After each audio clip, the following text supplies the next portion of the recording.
好，今天要来测试一下不一样的，我当初选错的地方。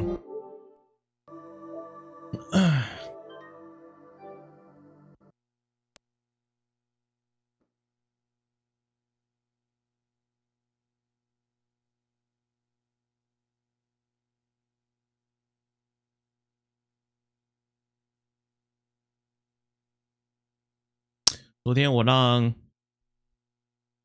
片头的那个游戏开头那个女生走了，不知道她现在会不会在。的女主管，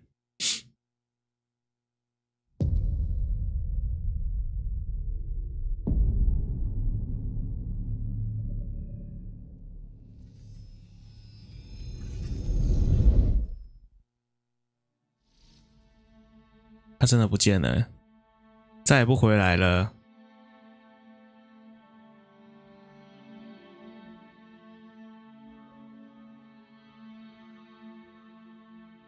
测试香蕉，还真的知道哎、欸。对，你如果打香蕉的话，我这边显示红色，我就知道你在叫我，不然我都会错过讯息。像我昨天就错过超多人的讯息，C塔在那边说早安，结果都没看到。你走不回头了。行，真的有人把你的名字全部念出了没啊？我数一下好了，1、2、3、4、12个行，行。好，昨天错过的地方是这里，我不想要做那个决定，做错了。他其实也应该也没有其他地方可以走，他不管怎么样都会在耶利哥这边开战。看这个走向是这样子，所以不管我当初是不是和平还是不和平，最后都会跑来攻击我家。好，抉择时刻，这是我昨天后悔的地方。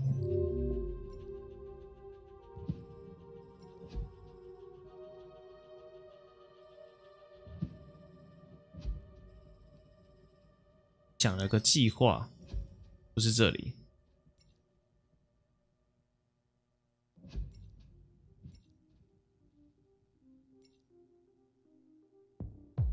好像也不是那里耶，这里才是，我说错了。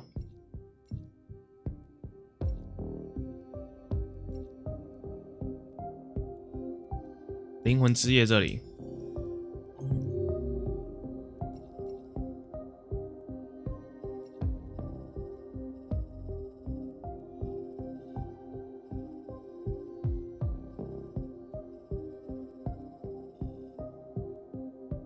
选择为同胞而战。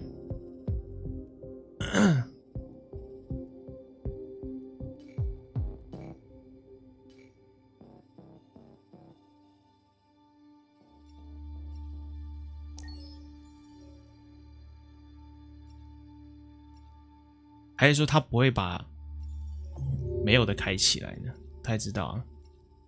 可是我这个存点我就只能回到这来了。好，就从这边开始吧。也是康纳的可以选择，康纳没东西。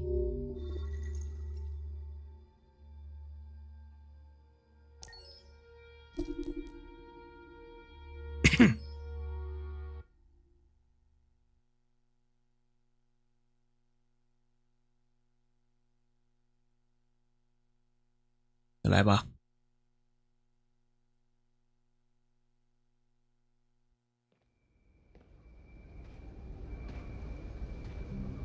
游戏声音太小的话，可以跟我讲一下，有可能麦克风声音太大，调整一下。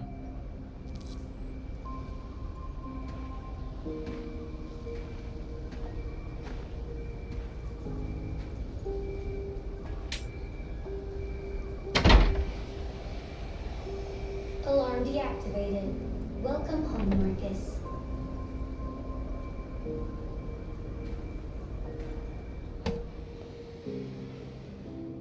看起来应该不会太大声，如果太大声的话再跟我讲，我太小声，我随时可以调整游戏的声音。啊，我在楼上。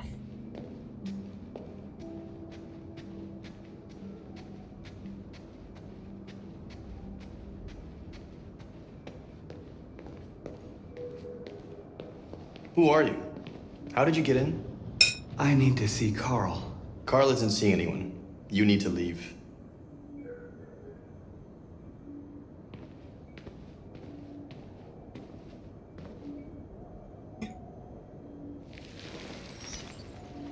Please.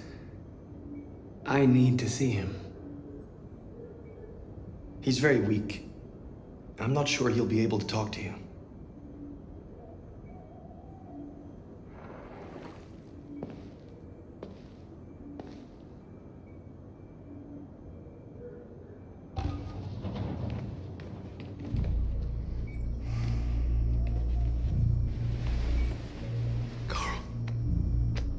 Marcus, I was hoping you'd come.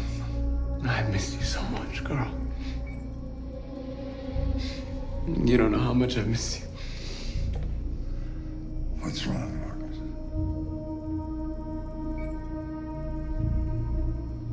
I'm completely lost, Carl. The whole world's falling apart around me. I try to do the right thing. I look for answers. Instead, I just find more doubts and more uncertainty. World is ruled by fear, Marcus. Fear of others. Fear of the future. It's like me, too old. It's time for a damn.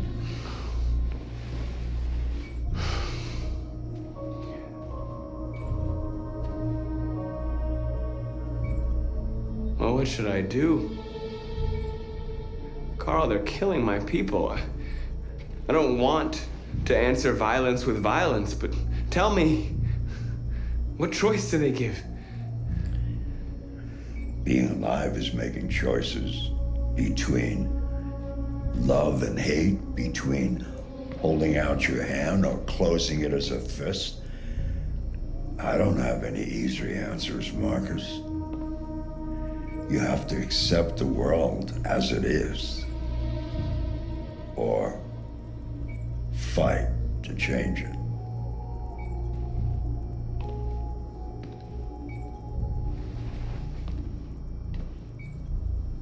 You're my son, Marcus.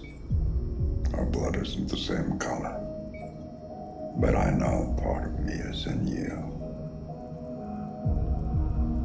When the world falls into darkness, some men have the courage to lead it out. You're one of those men.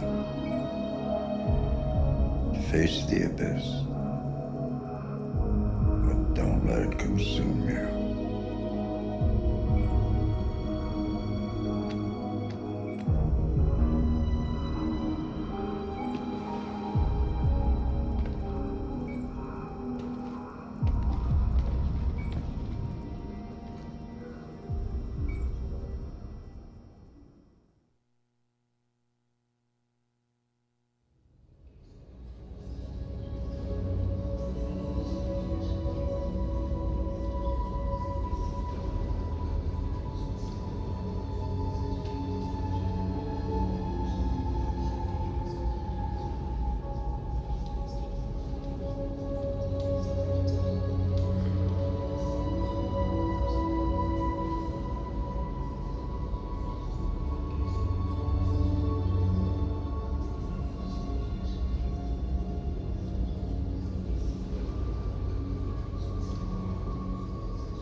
没错，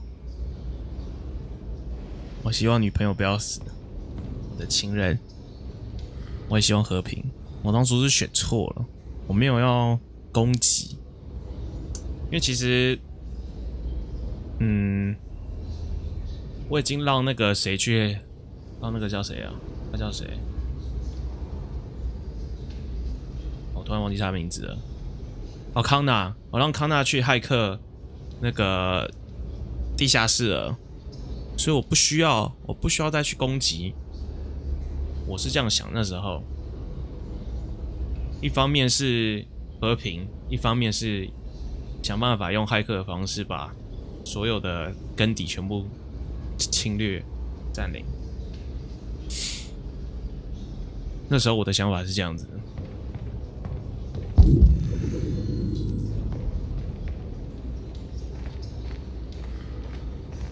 开麦之后没有，你知道这个观众数目是怎么样上升的吗？观众数目上升是因为我认识了很多台主，然后他们就会 auto host 我，那这些人数是这样上来的，我觉得啦。然后也因为这样认识一些很多不一样的人。What's your system status? I'm okay. Bullet didn't hit any bike components. You could have been killed trying to save me, Marcus. You have to think of our people first. Nothing else matters. They say they don't want to take any risks with deviants. So they're rounding our people up and taking them to the camps for extermination. In a few hours, we're going to be the only ones left. How many of us survived the attack? A few hundred?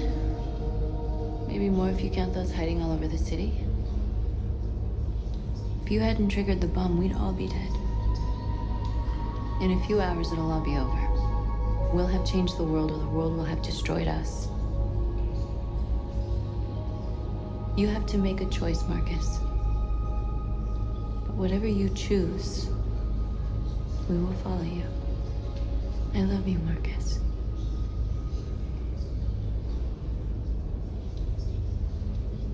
靠关系上位，倒也没有那么夸张啦。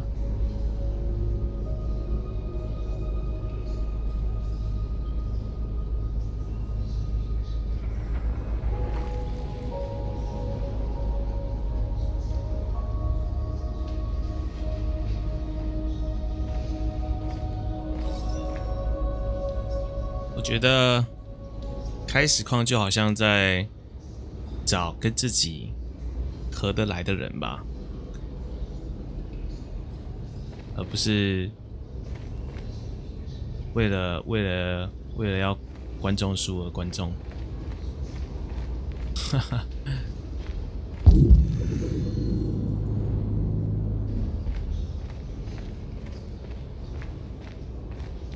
I thought you'd be safe staying with us. I was wrong. You need to leave the city while you still can. Getting Alice away from here is all that matters now. 三个都还在哦。We have to catch the last bus.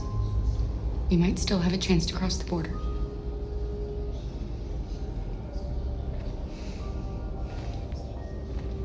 Marcus.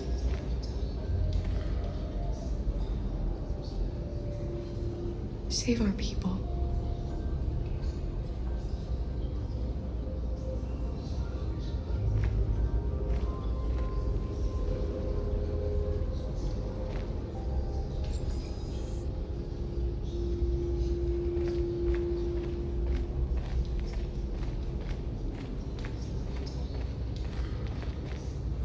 It's my fault the humans managed to locate Jericho. I was stupid.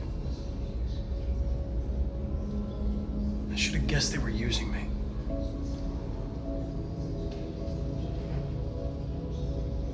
I'm sorry, Marcus.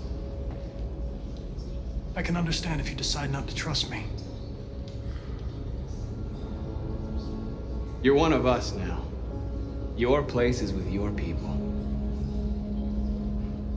There are thousands of androids at the CyberLife assembly plant.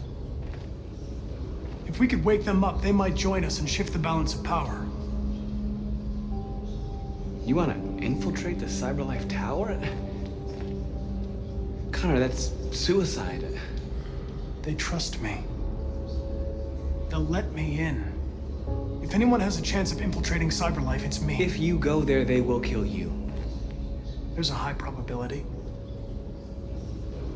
But statistically speaking, there's always a chance for unlikely events to take place.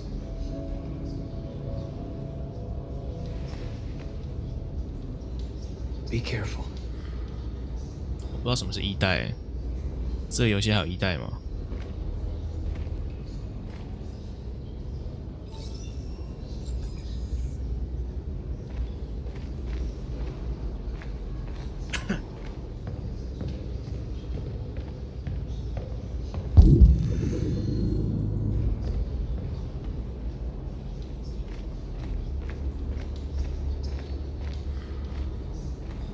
看看情况了。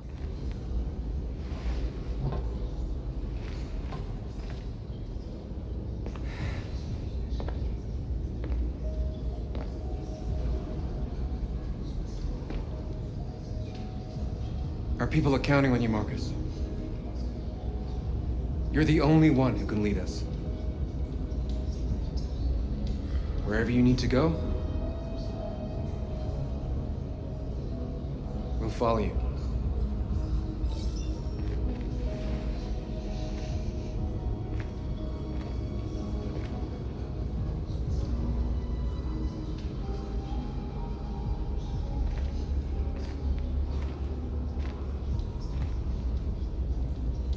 来吧，我们要和平了。这是我昨天选错的地方。People，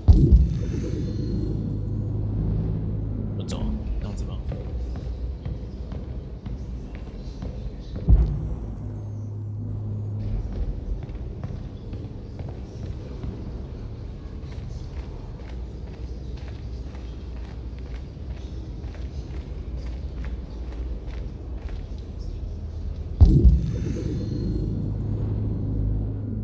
怎么喊话？我忘记了。站到台阶上，我记得。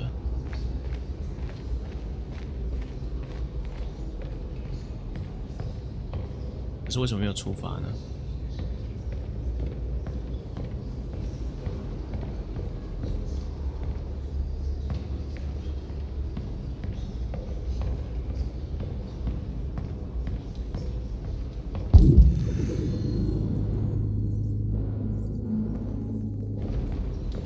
快掉了，不会吧？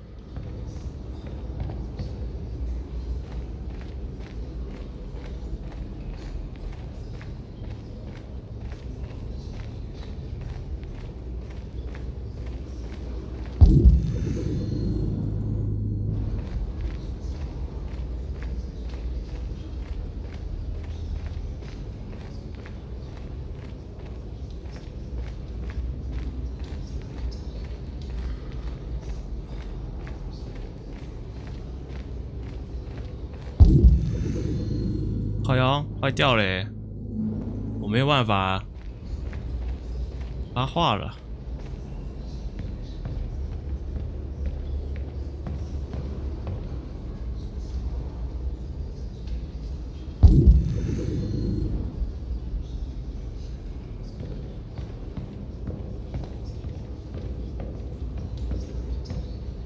这是 bug 吗？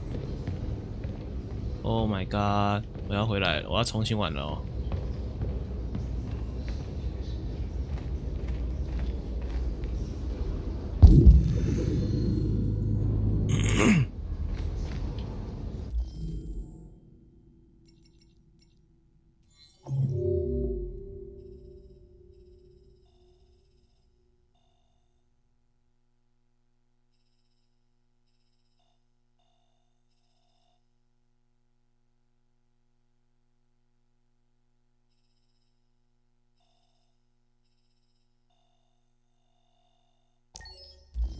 还有一个 charge， 我已经跟他讲过话了。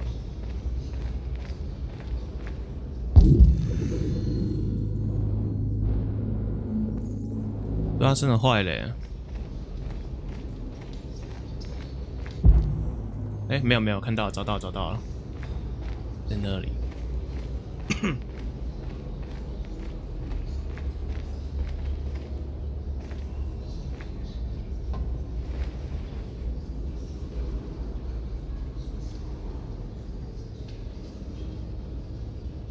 If it weren't for you, I'd be dead. Thanks to you, I might see our people free one day. You and I haven't always agreed, but I know that we're fighting for the same thing. Whatever you decide, I'm with you, Marcus.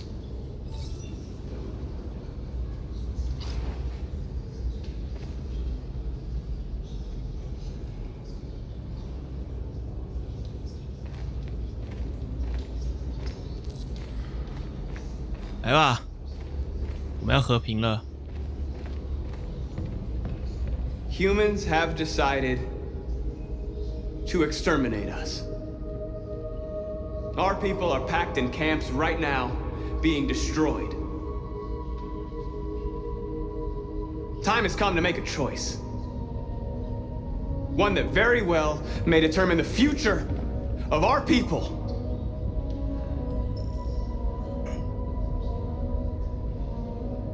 抗争啊！以和平的态度朝回收营进行施压。I know you're all angry. And I know you want to fight back. But I assure you violence is not the answer here.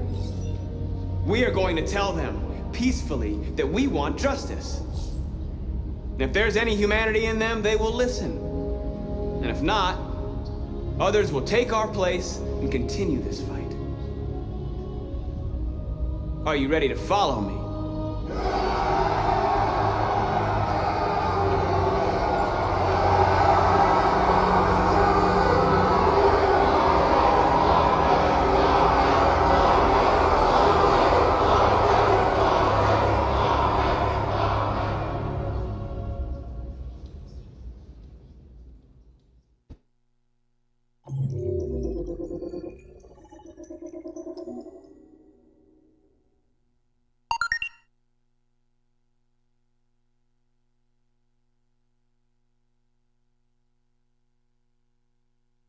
吓死人了！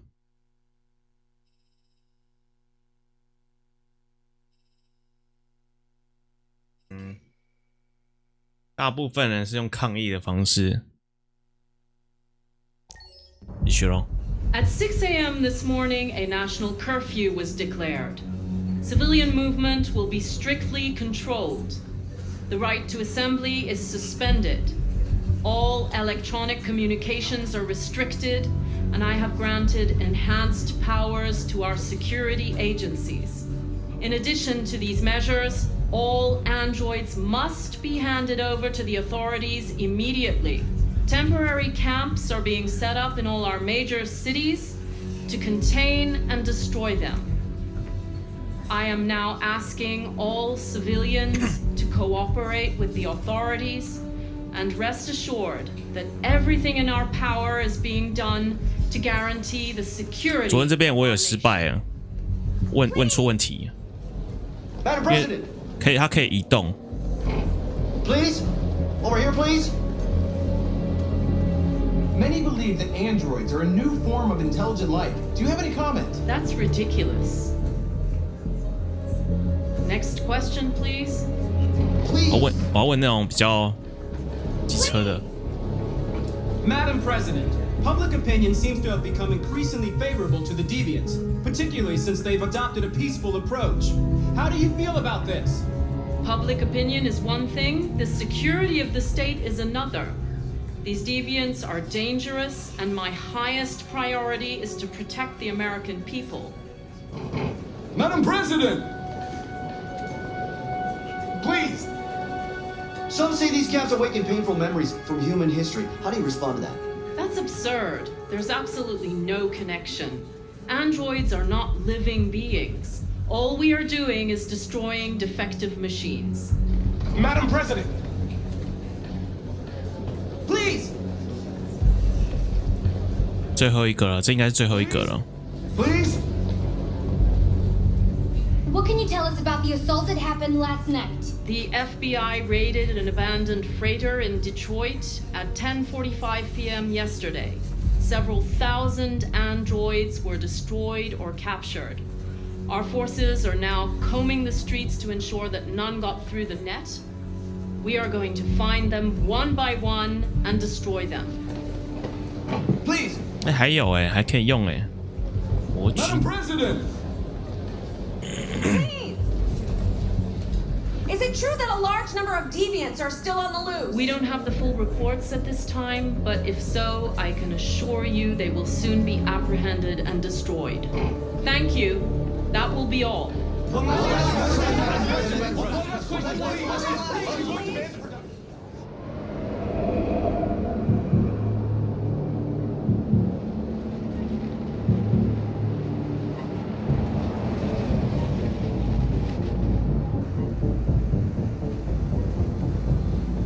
然后等一下来看一些影片，那里面可以买的影片，可以更了解一下这个故事。313-248-317. I'm expected. Identification successful. Okay.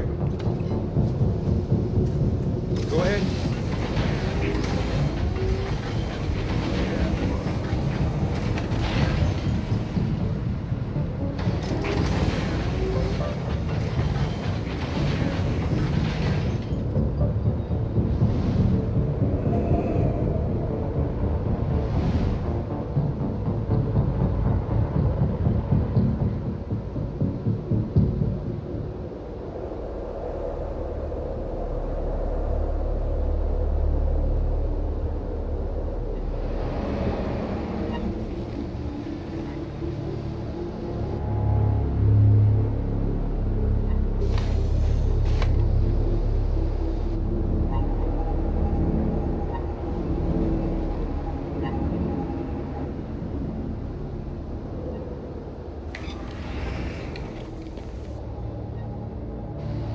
Follow me. We'll escort you.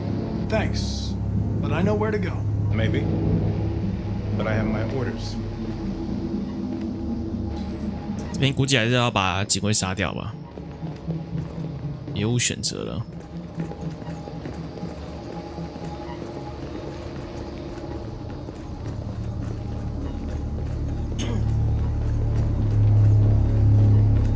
Agent 23 identified. Connor android identified. Agent 77 identified. Scan complete. Access authorized.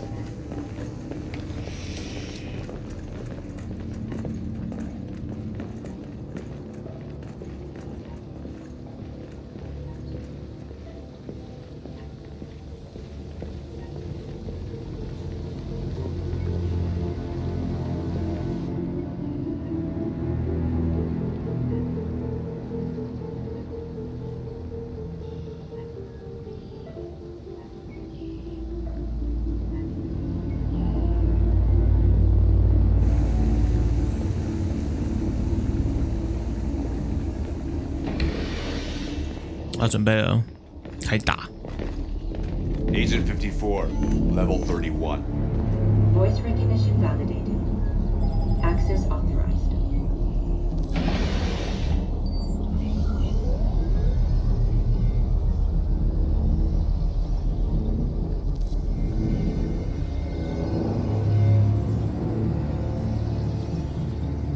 Hey, don't touch that.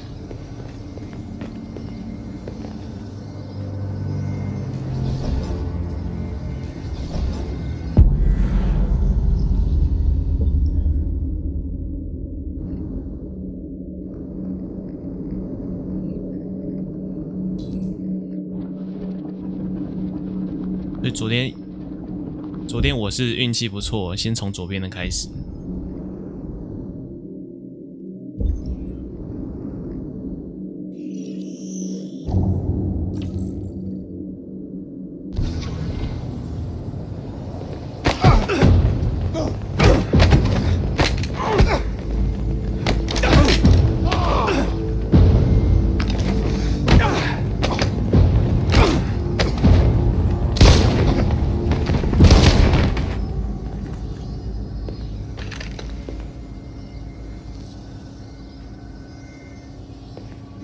Please indicate your identity and destination. Agent 54, level sub 49. Voice recognition validated. Access authorized.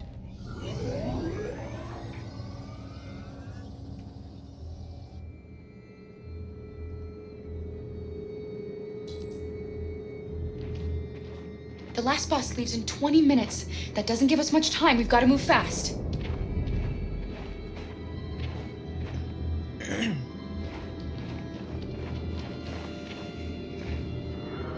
Are you alright?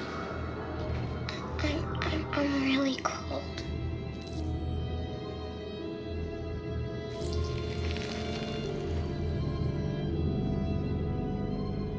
You'll feel better now. Thanks.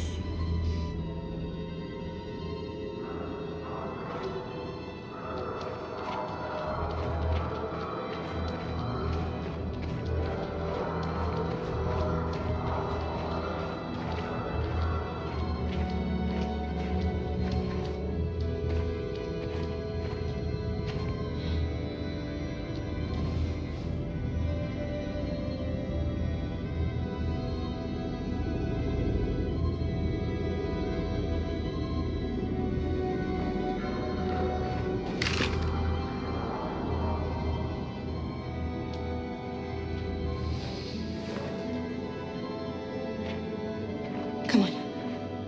Let's not stay here.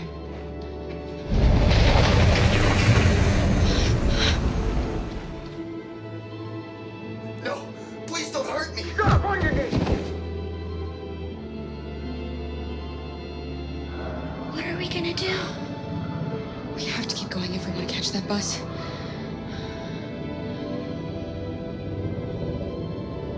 Stay close to me. We're going to sneak past them without being noticed. We're going to make it, Alice, I promise you.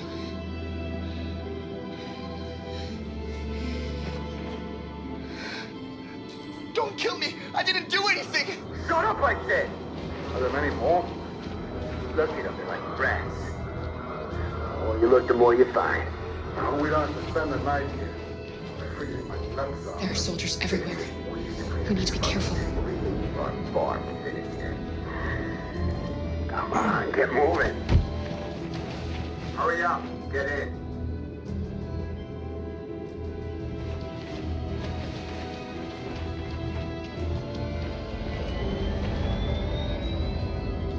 Look over there. It's Luther. We can't help him, Alice. The soldiers are everywhere. We can't just leave him. They're going to kill him.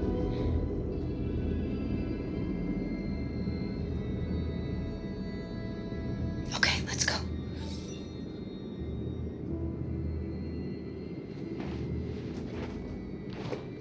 Hey, buddy. This is a mistake. I'm human. I just want to go home. My wife is expecting me, and we're gonna... Got orders to check all civilians.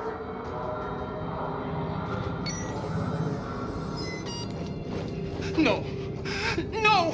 Please! 刚蓝色的血了，但是真的是机器人。 Fucking androids.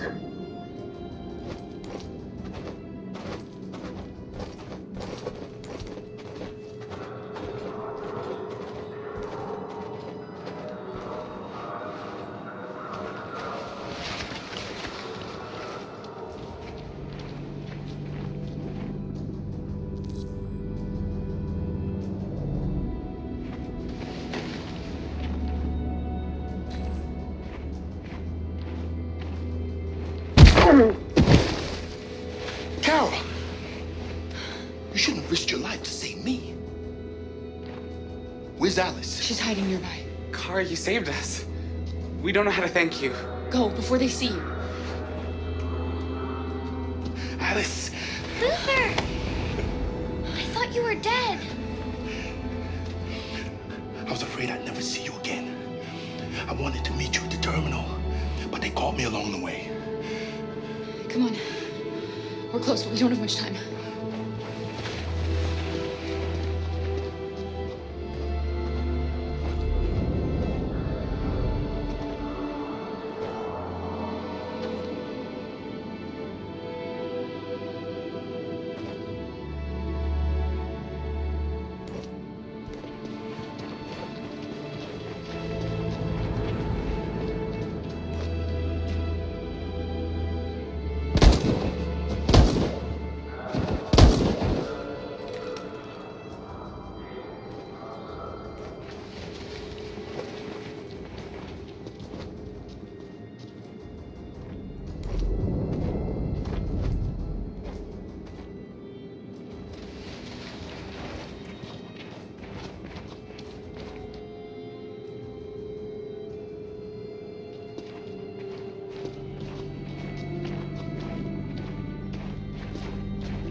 A checkpoint. We have passports, it should be okay, but you never know. Maybe we should take the detour and avoid the risk. We're almost out of time, we could miss the bus. Yeah, but it might be safer.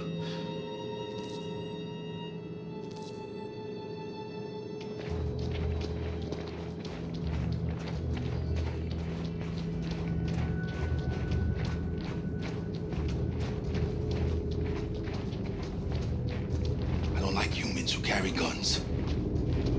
They make me nervous. Just stay calm, all right, Luther? Don't do anything until I say so. ID, please.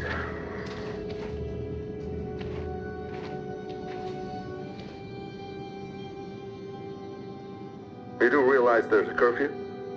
Civilians aren't allowed out unless absolutely necessary. Where are you going? My daughter slept over at a friend's house. We went to pick her up. We're on our way home now. He suspects something. Stay calm. Everything is fine. You all right, little girl? She's trembling. Something wrong?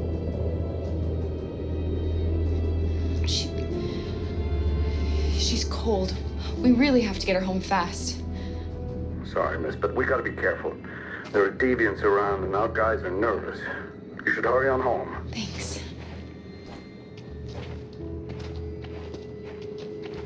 Hey, wait a minute. He knows, Kara. They're gonna kill us. Don't do anything, Luther. You hear me?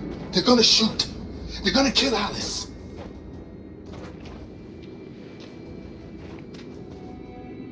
You drop this. Thank you. You're welcome.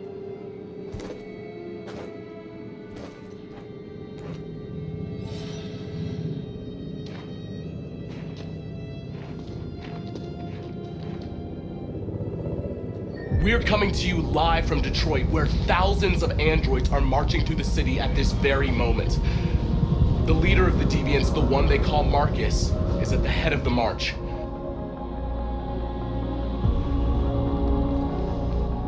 Something's happening in Detroit, Madam President.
Here we are, the moment of truth.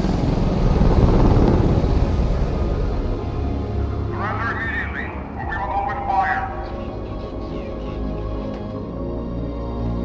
Stand by.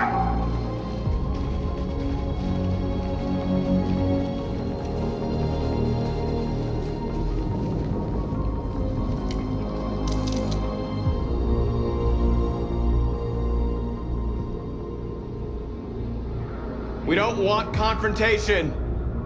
We are protesting peacefully. I repeat, surrender now, or we will open fire.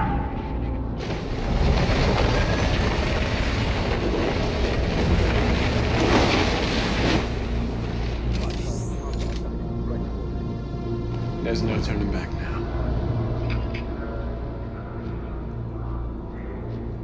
We ask that you release all androids detained in camps and cease all aggression against us. We are peaceful. We will not resort to violence. But we are not leaving until our people are free.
Are you gonna open fire on unarmed protesters?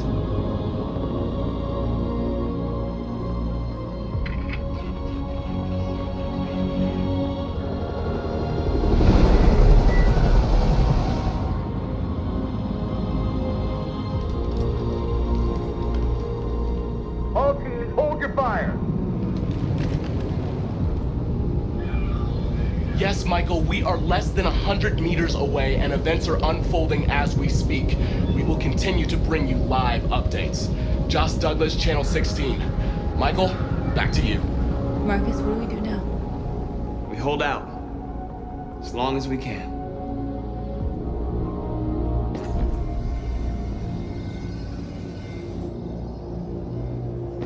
Stay sharp.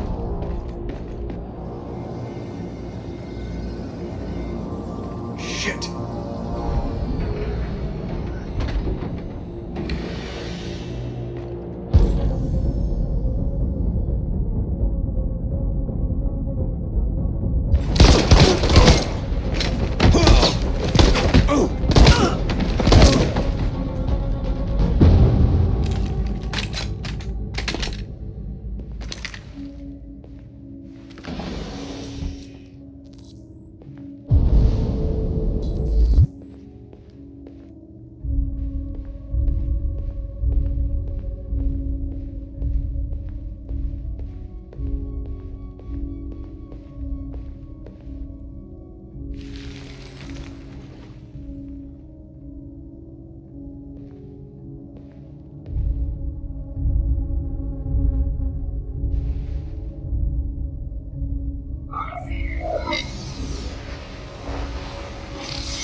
Step back, Connor!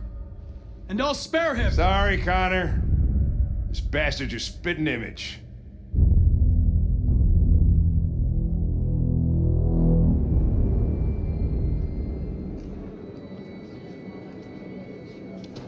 The bus terminal.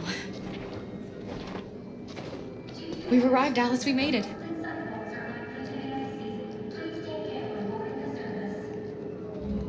The last bus for the border is full.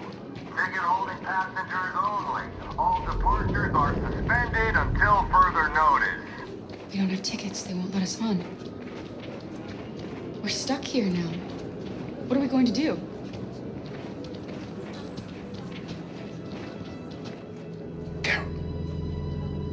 They're checking everyone. It won't take them long to find us. I think Oliver likes you. Please don't move. Is she yours? Yes. She's adorable. That's it. Got the sandwiches. I called your mom. Let's get going before we miss our bus. You got the tickets, right? Yes, honey, in my bag. Great. Let's go then. Gary, check. Please don't move.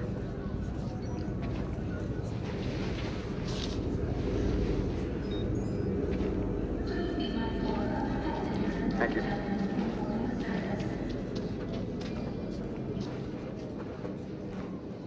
Security check. Please don't I'm move. sorry. Oh my god, I am so sorry. I was sure. Shit, I don't believe it. I don't know what happened. You can't have lost them. Did you have a good look in your bag? They were in my backpack. The envelope must have fallen. Fuck. Excuse me, you didn't happen to see a blue envelope somewhere, did you? It has our bus tickets in it and... Oh, never mind. I found this on the floor. Thank you. Thank you. You saved our lives. I'm sorry, Alice. It's okay. You did the right thing. We'll find another way.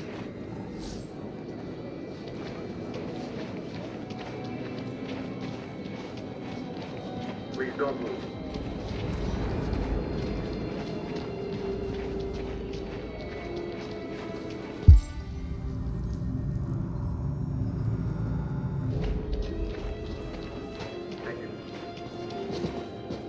Adam. Kara, quick! Follow me!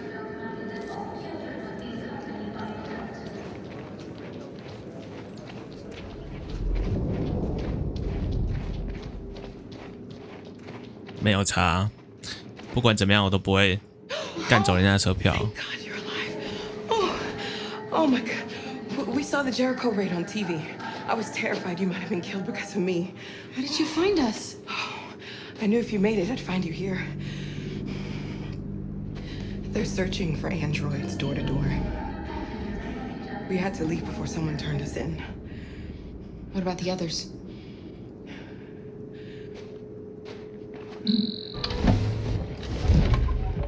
They're checking for androids on the border. But I found a smuggler who can get them across the river. It's risky, but it's the only way. Are you coming with us? Yes, we're coming. Okay, climb in.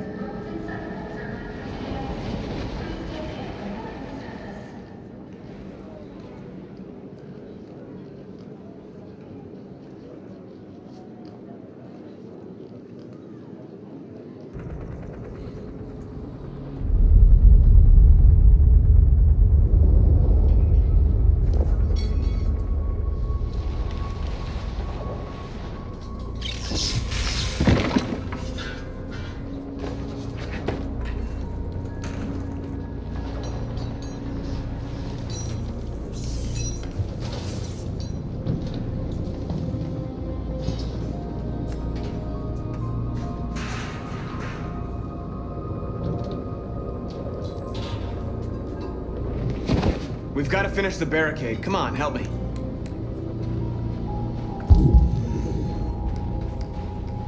Hey, help me!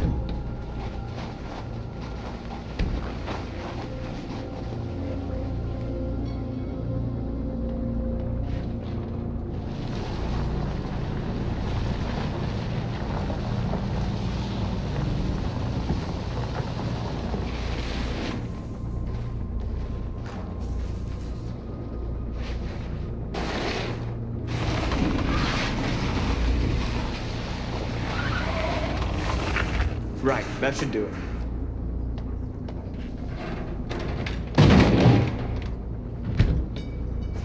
We all know that's not gonna stop them.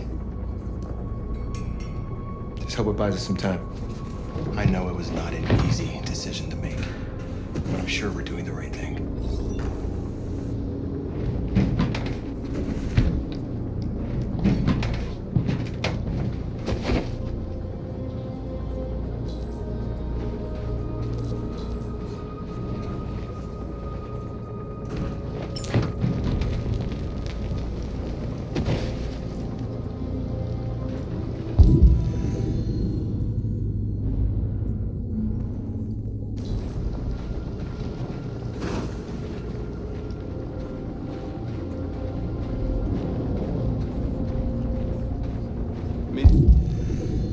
Many of our people have fallen.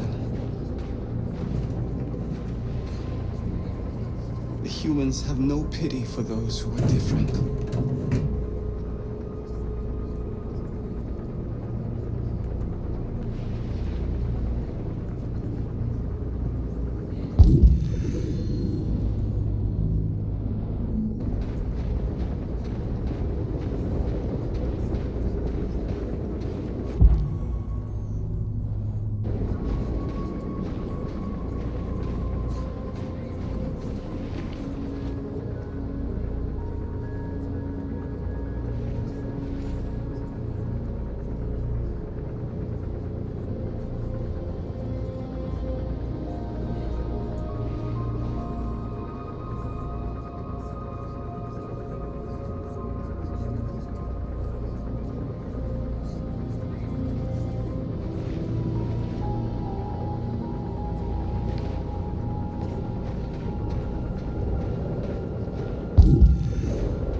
Are you alright?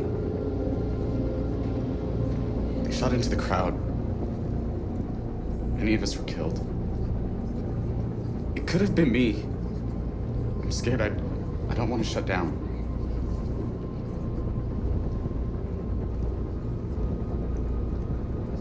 It's okay to be scared. I'm scared too.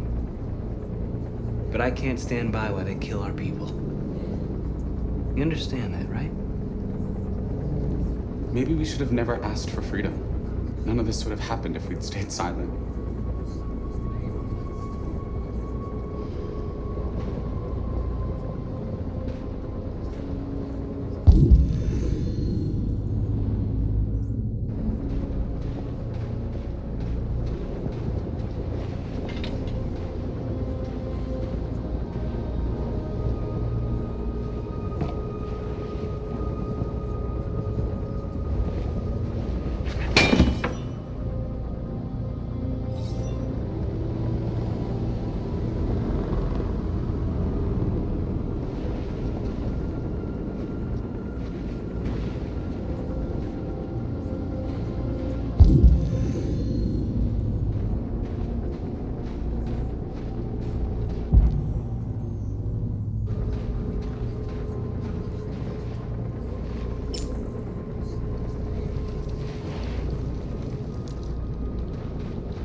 This won't hold him for long, but I guess it's better than nothing.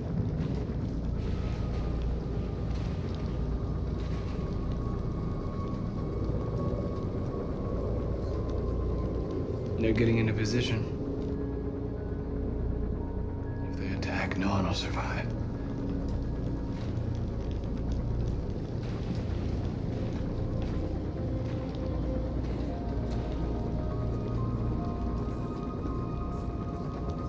How many more of us have to die? Is there any cause worth giving your life for? You're the hope of our people. I trust you. We all trust you. No matter what happens now, we're making history.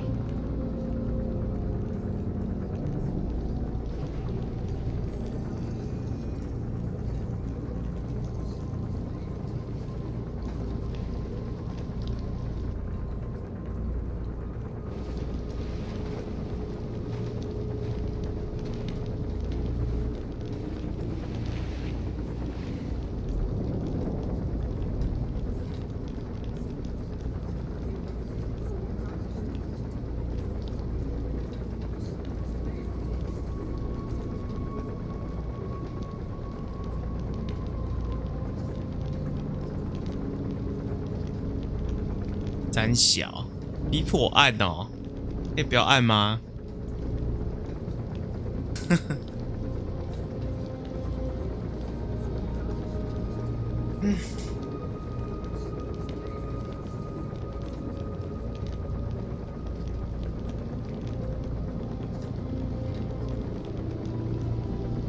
这干嘛啊？可以不要按吗？还没跟记者讲话哎。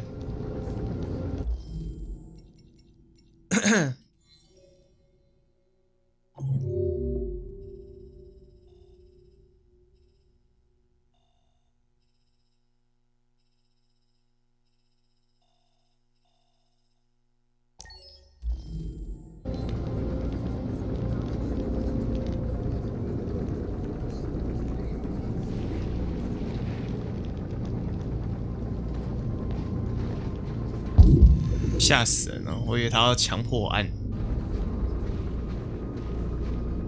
Marcus, we found what you asked for.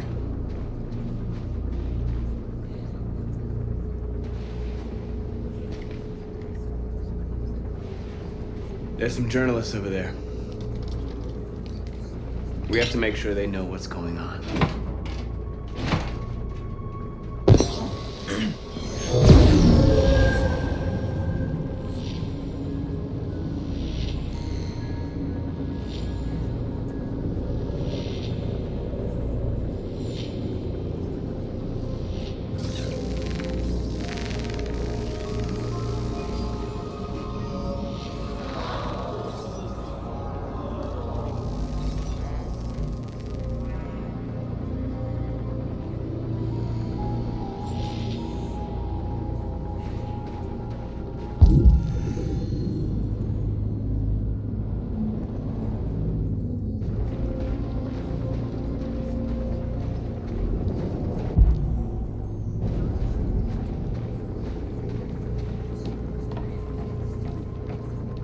Marcus?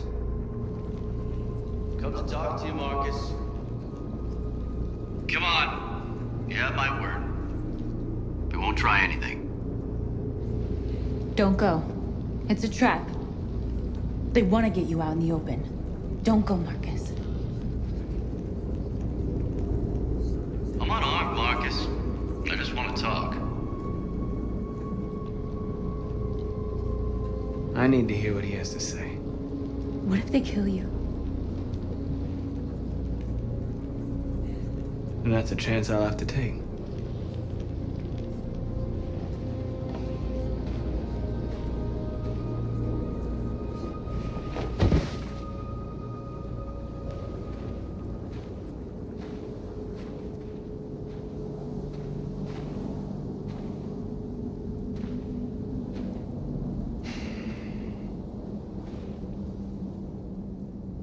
In a few minutes, the troops will be ordered to charge. None of you will survive. It'll all be over. You can avoid that, Marcus. What do you mean? Surrender. Surrender, and I give you my word, your life will be spared. You'll be detained, but none of you will be destroyed. What happened to the other androids demonstrating in the camps? Unfortunately, there were no journalists around to help save them. You're it. You're the last remaining deviants.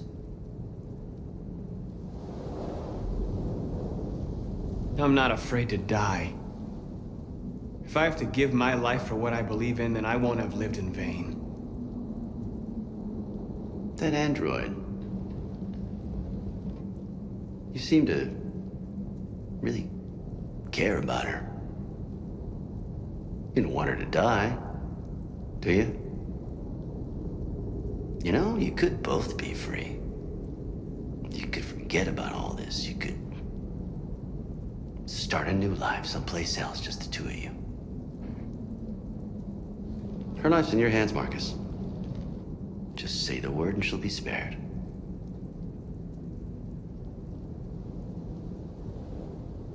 You asking me to betray my people? I am offering you the chance to save your people.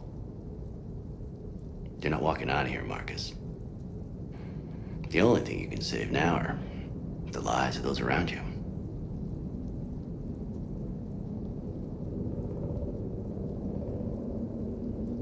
I'd rather die here than betray my people.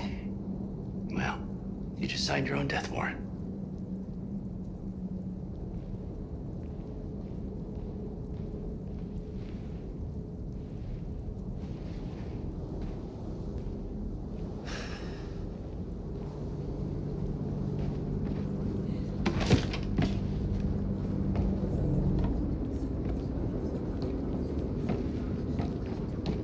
What happened, Marcus? What did he say?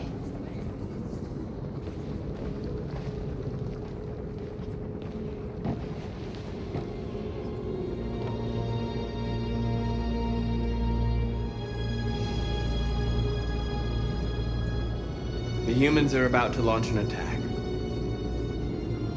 And we will show them. We are not afraid.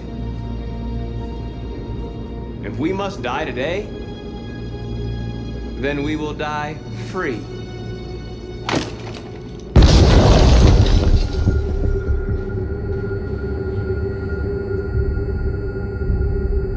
Your friend's life is in your hands. Now it's time to decide what matters most. Him or the revolution? Don't listen to him. Everything this fucker says is a lie. If I surrender, how do I know you won't kill him? I'll only do what is strictly necessary to accomplish my mission. It's up to you whether or not that includes killing this human.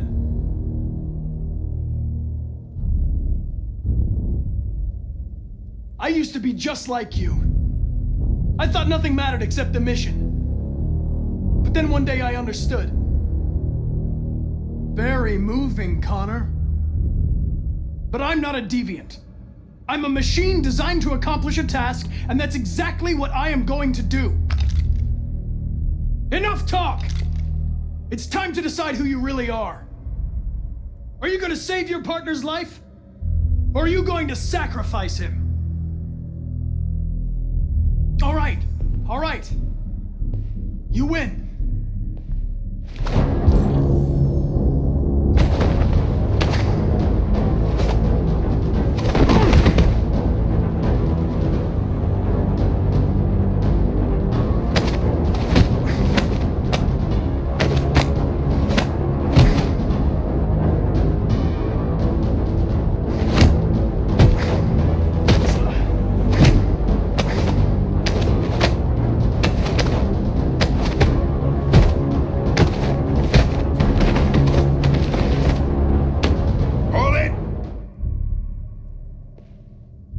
Thanks, Hank.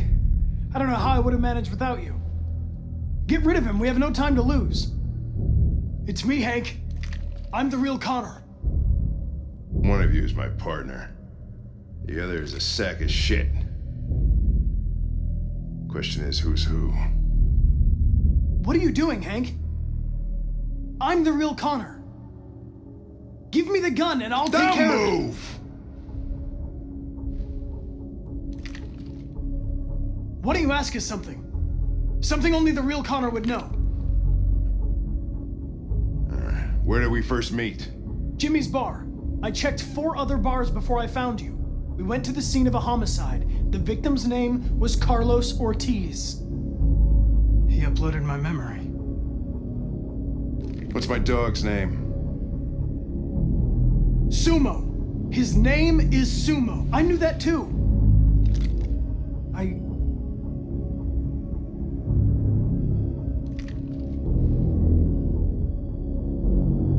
My son, what's his name? Cole. His name was Cole.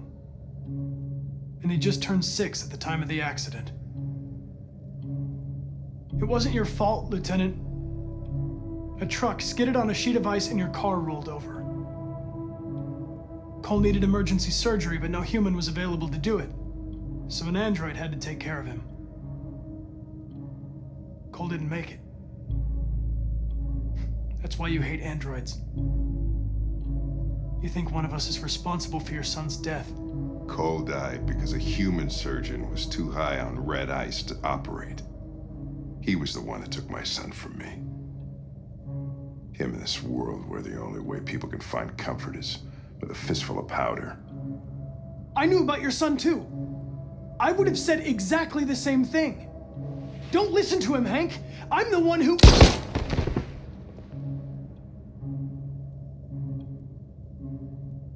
Yeah, I've learned a lot since I met you, Connor. Maybe there's something to this. Maybe you really are alive. Maybe you'll be the ones to make the world a better place. Go ahead and do what you gotta do.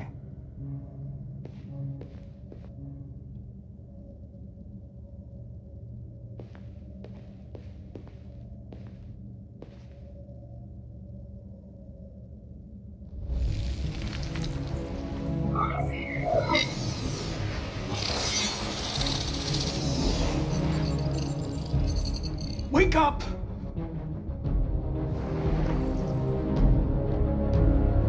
Wake up, wake up. Wake up, wake up. Wake up, wake up. Wake up, wake up. Wake up, wake up. Wake up. Wake up. Wake up.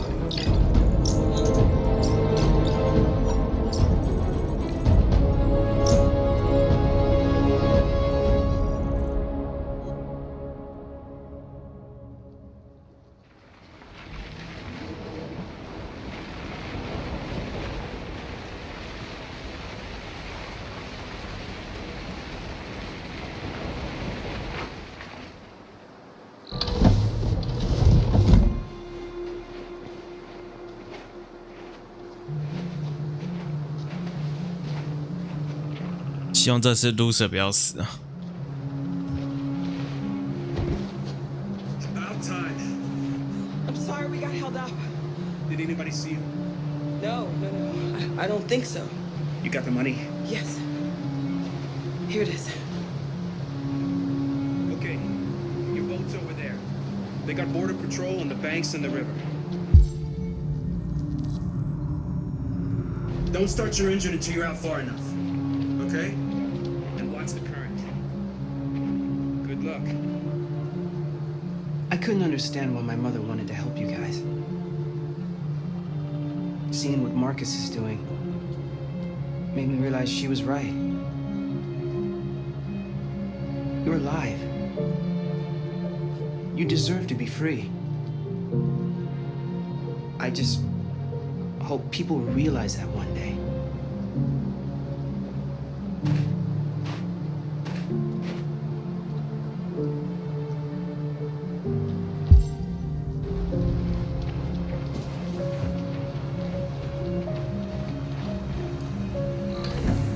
Don't worry about us. We'll be fine.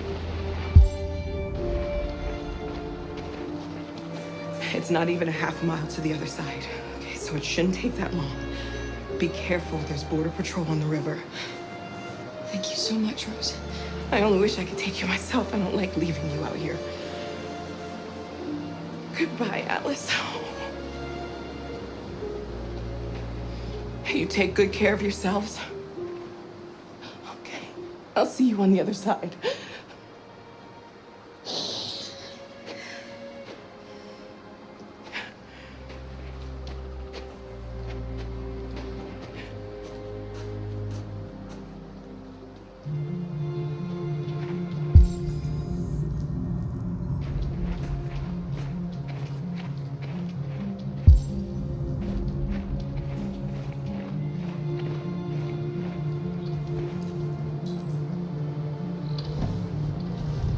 Better not fall in. Our bio components will freeze.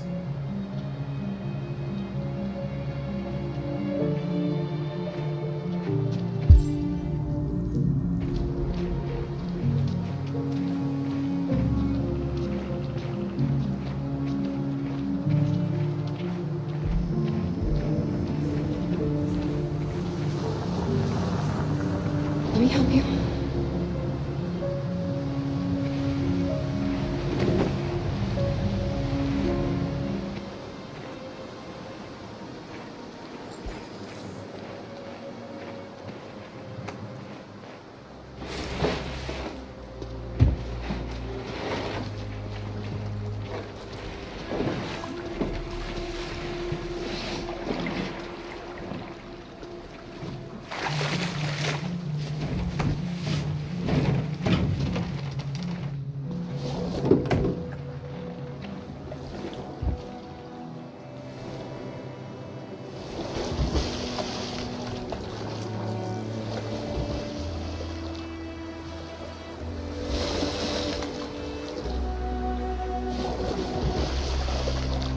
Far enough out.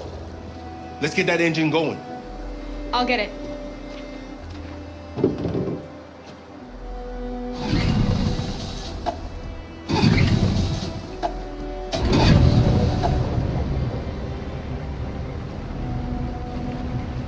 You okay, Alice? When we get on the other side, there are so many things I want to do. I want to read all the books in the world, and play music, and dance. We can do anything we want, right? We'll be free. Yes. We can do it all. We'll be like a family. We won't have to be afraid anymore. There won't be anybody giving us orders. No masters, no slaves. We'll start a new life. A life of freedom. How about you, Kara? What will you do? What will I do?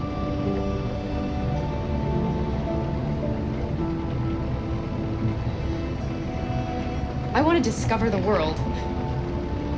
To see the mountains and the oceans. I want to learn, explore, become a better person.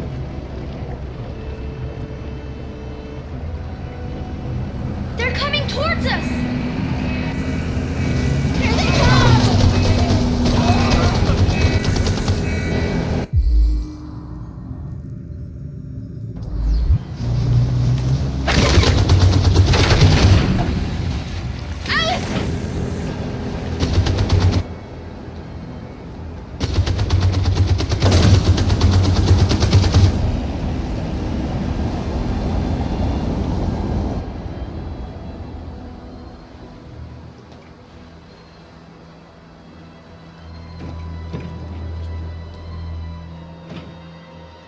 They've gone.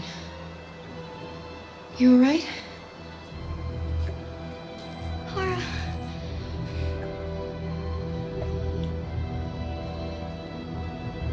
You'll be okay, Alice. It's nothing.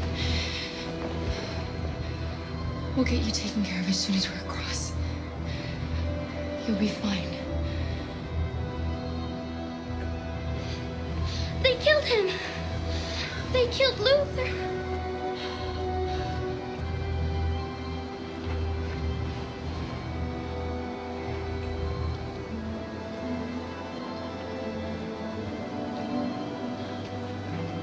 Loser， 不管怎么样都得死。 The boat is leaking. We're too heavy. We're going down. We have to get to the other side before we sink.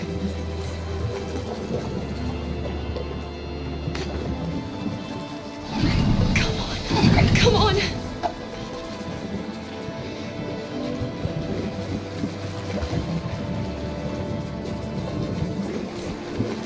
I'm sorry, Luther.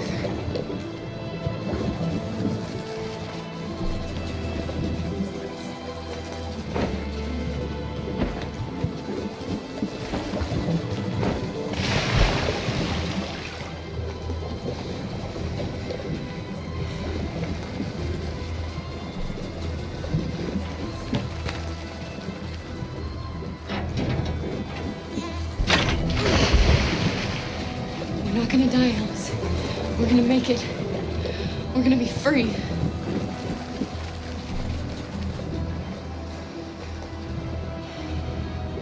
Kara! Kara, no. Don't do that.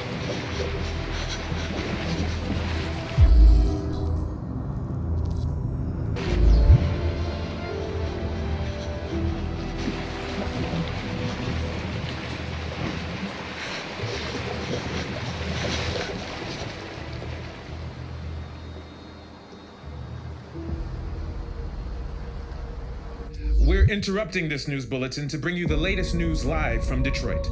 Joss? Yes, Michael.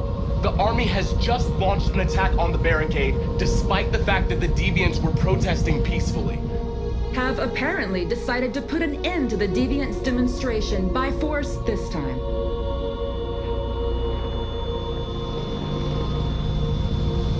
North!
Thanks, Michael. Back to you in the studio. Wait a minute. Something's happening. Hold on just a little while longer. Hold on just a little while longer.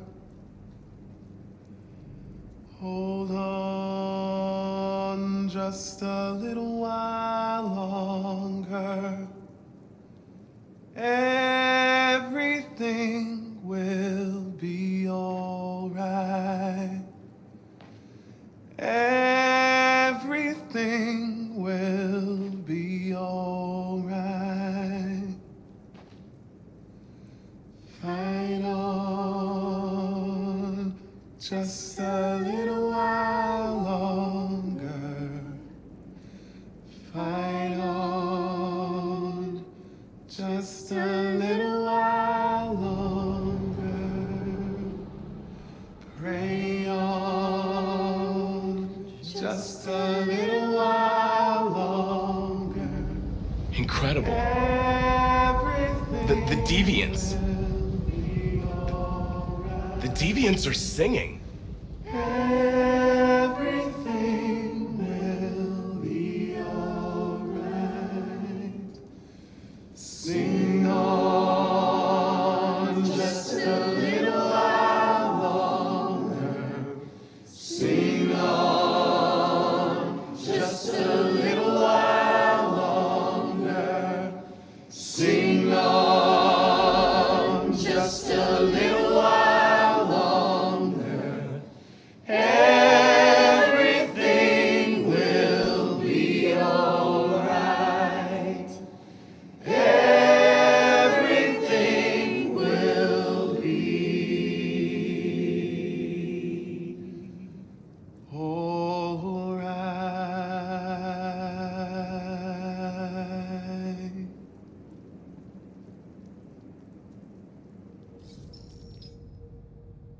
Tell them to stand down. It looks like, yes, the military is withdrawing.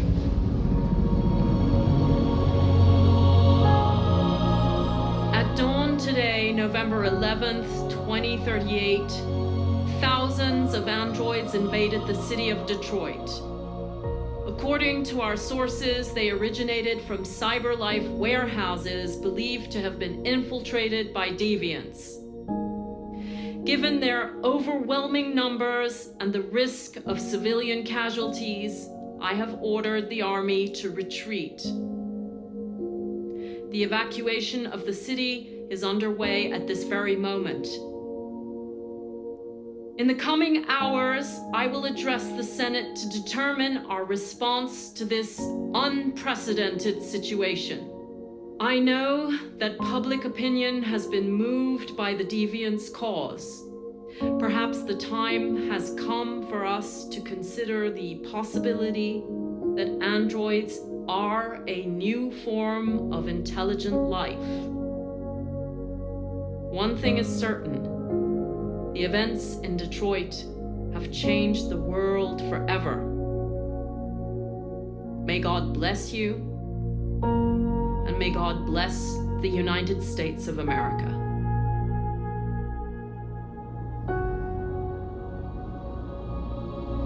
这就是我本来想要选的结局。 You did it, Marcus. We did it. This is a great day for our people. Humans will have no choice now. They'll have to listen to us.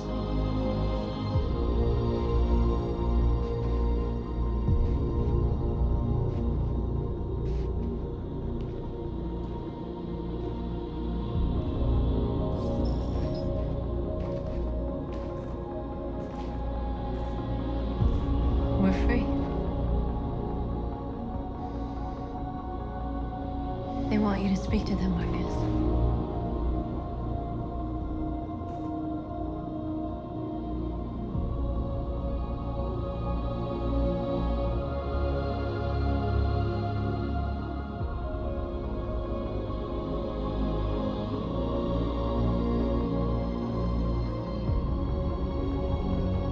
Today, our people finally emerged from a long night. From the very first day of our existence, we have kept our pain to ourselves. We've suffered in silence. But now the time has come for us to raise our heads up and tell humans who we really are.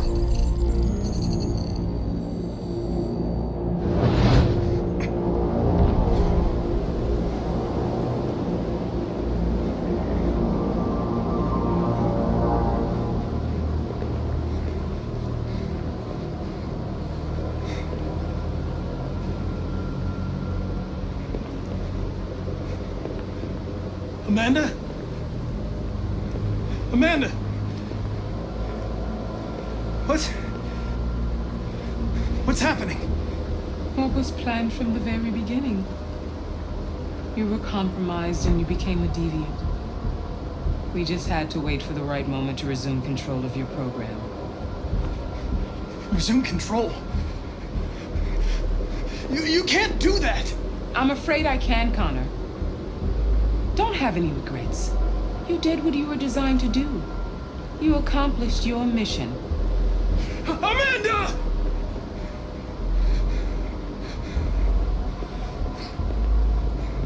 There's got to be a way. By the way, I always leave emergency and sewer programs. Never know.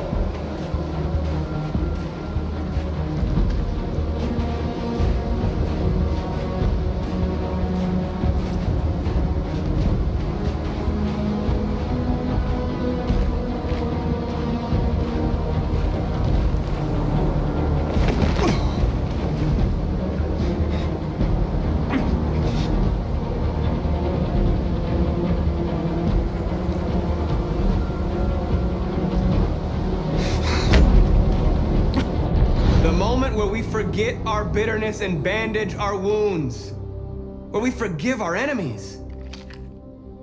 Humans were both our creators and our oppressors, and tomorrow, we must make them our partners. Maybe even one day our friends. But the time for anger is over. Now we must build a common future based on tolerance and respect. We are alive! And now, we are free!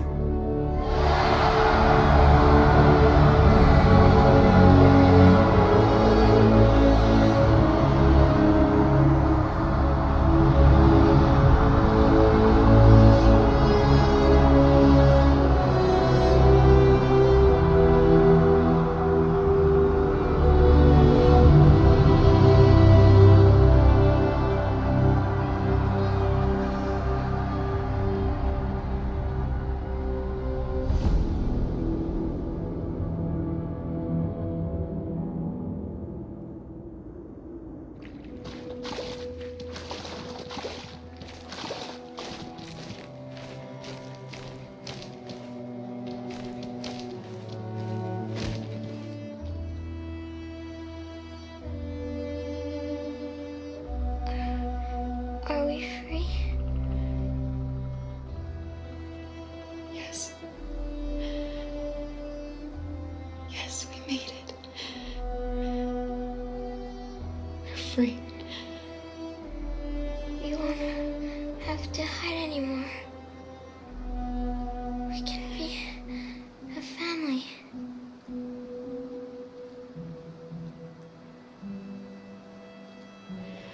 I'm tired. I have to sleep. I love you, Mom.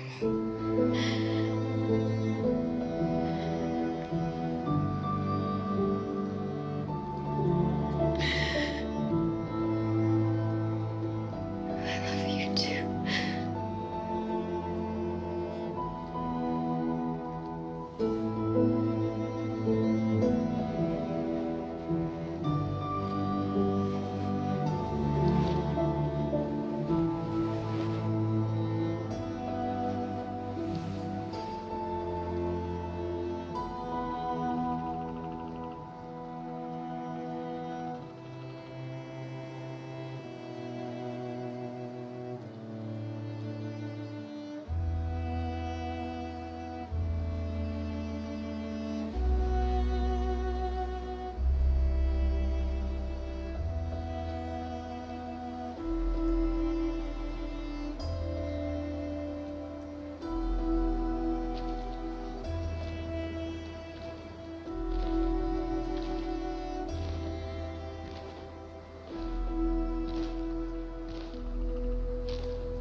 这样就结局啦，完成了。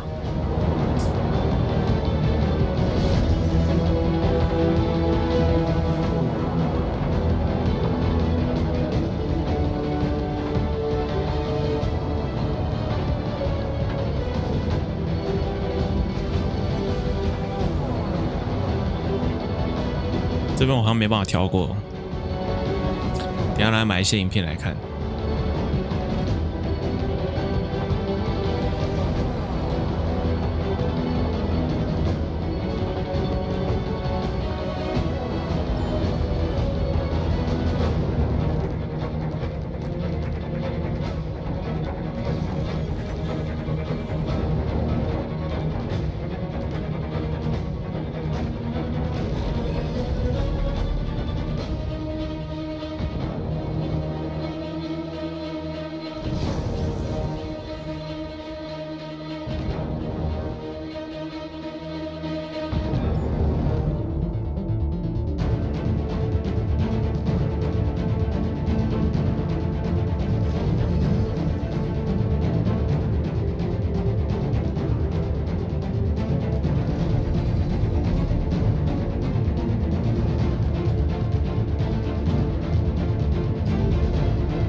这道可以跳，还好。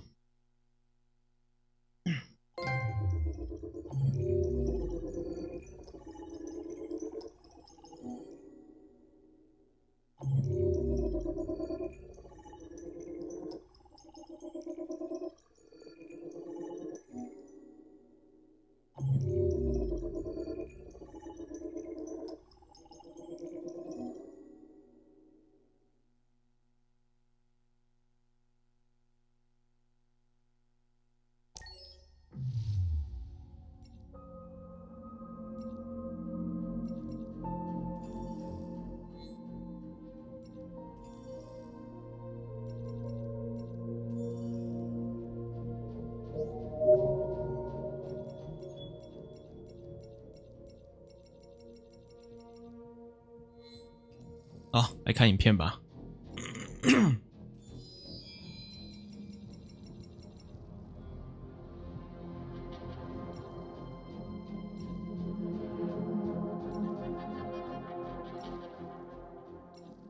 你看一下 Loser。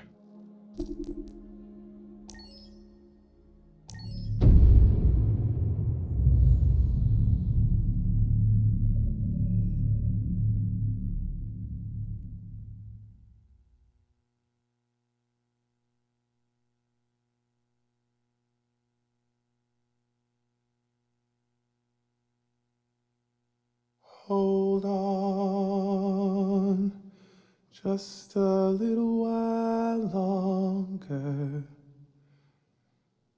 Hold on just a little while longer. Hold on just a little while longer. Everything will be alright. Everything will be alright. Fight on just a little while longer. Fight on just a little while longer. Fight on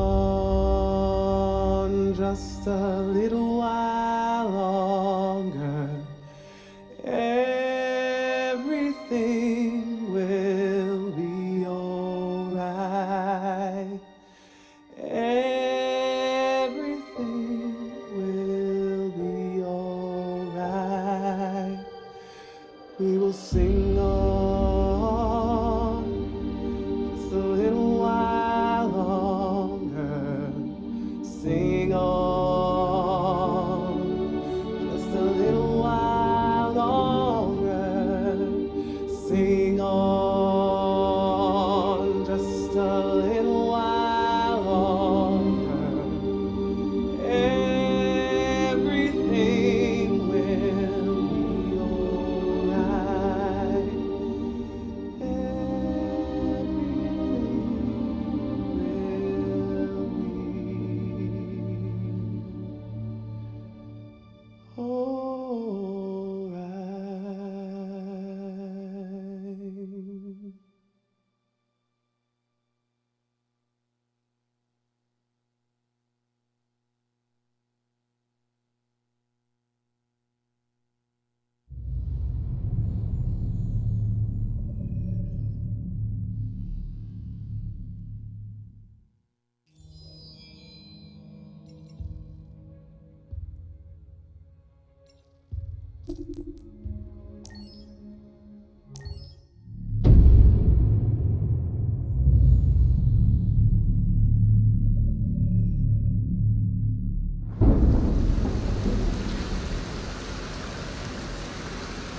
Rockabye baby in the treetop.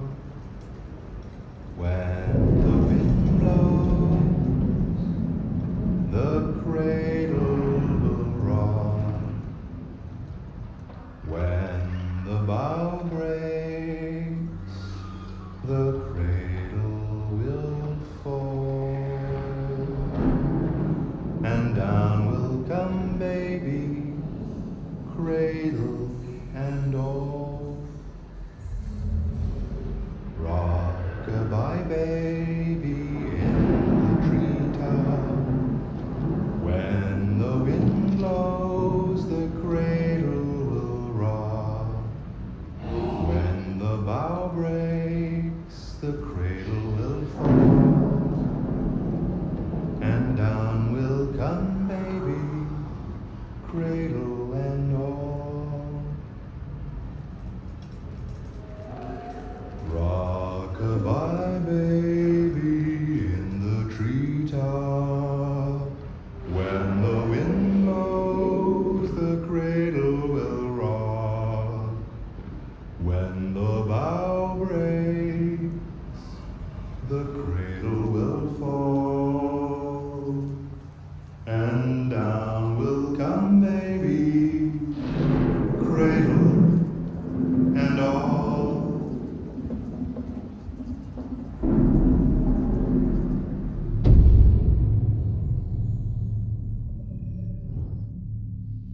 原来唱歌的是那个该死的，我之前把他杀了，所以不知道他到底会不会尖叫。来看看克罗伊的吧。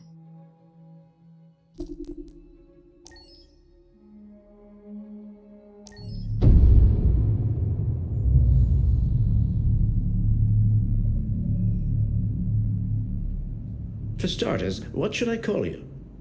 I'm Chloe. And you, what's your name? Oh, John. My name is John. Delighted to meet you, John. Could you tell us a little about yourself and what you can do, Chloe? Of course. I'm the first personal assistant built by CyberLife. I take care of most everyday tasks like cooking, housework, or managing your appointments, for example. And I understand you're the first android to have passed the Turing test. Could you tell us a little more about that? I really didn't do much, I just spoke with a few humans to see if they could tell the difference between me and a real person. It was a really interesting experience. But this is the first time in history that man has created a machine more intelligent than himself. I gather your brain can perform several billion operations per second, is that right? Absolutely, but I only exist thanks to the intelligence of the humans who designed me. And they have something I could never have. Really? And what's that? A soul.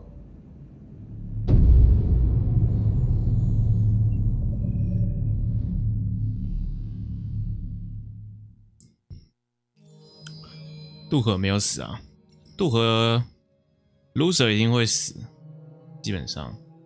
但是小女孩跟卡拉不一定会死，还是要看你的选择。有可能两个都不死，但有可能小女孩会死掉。好，来看制作过程，也是。让我看一下啊，初次预告片，发现底特律。先看一下发现底特律好了。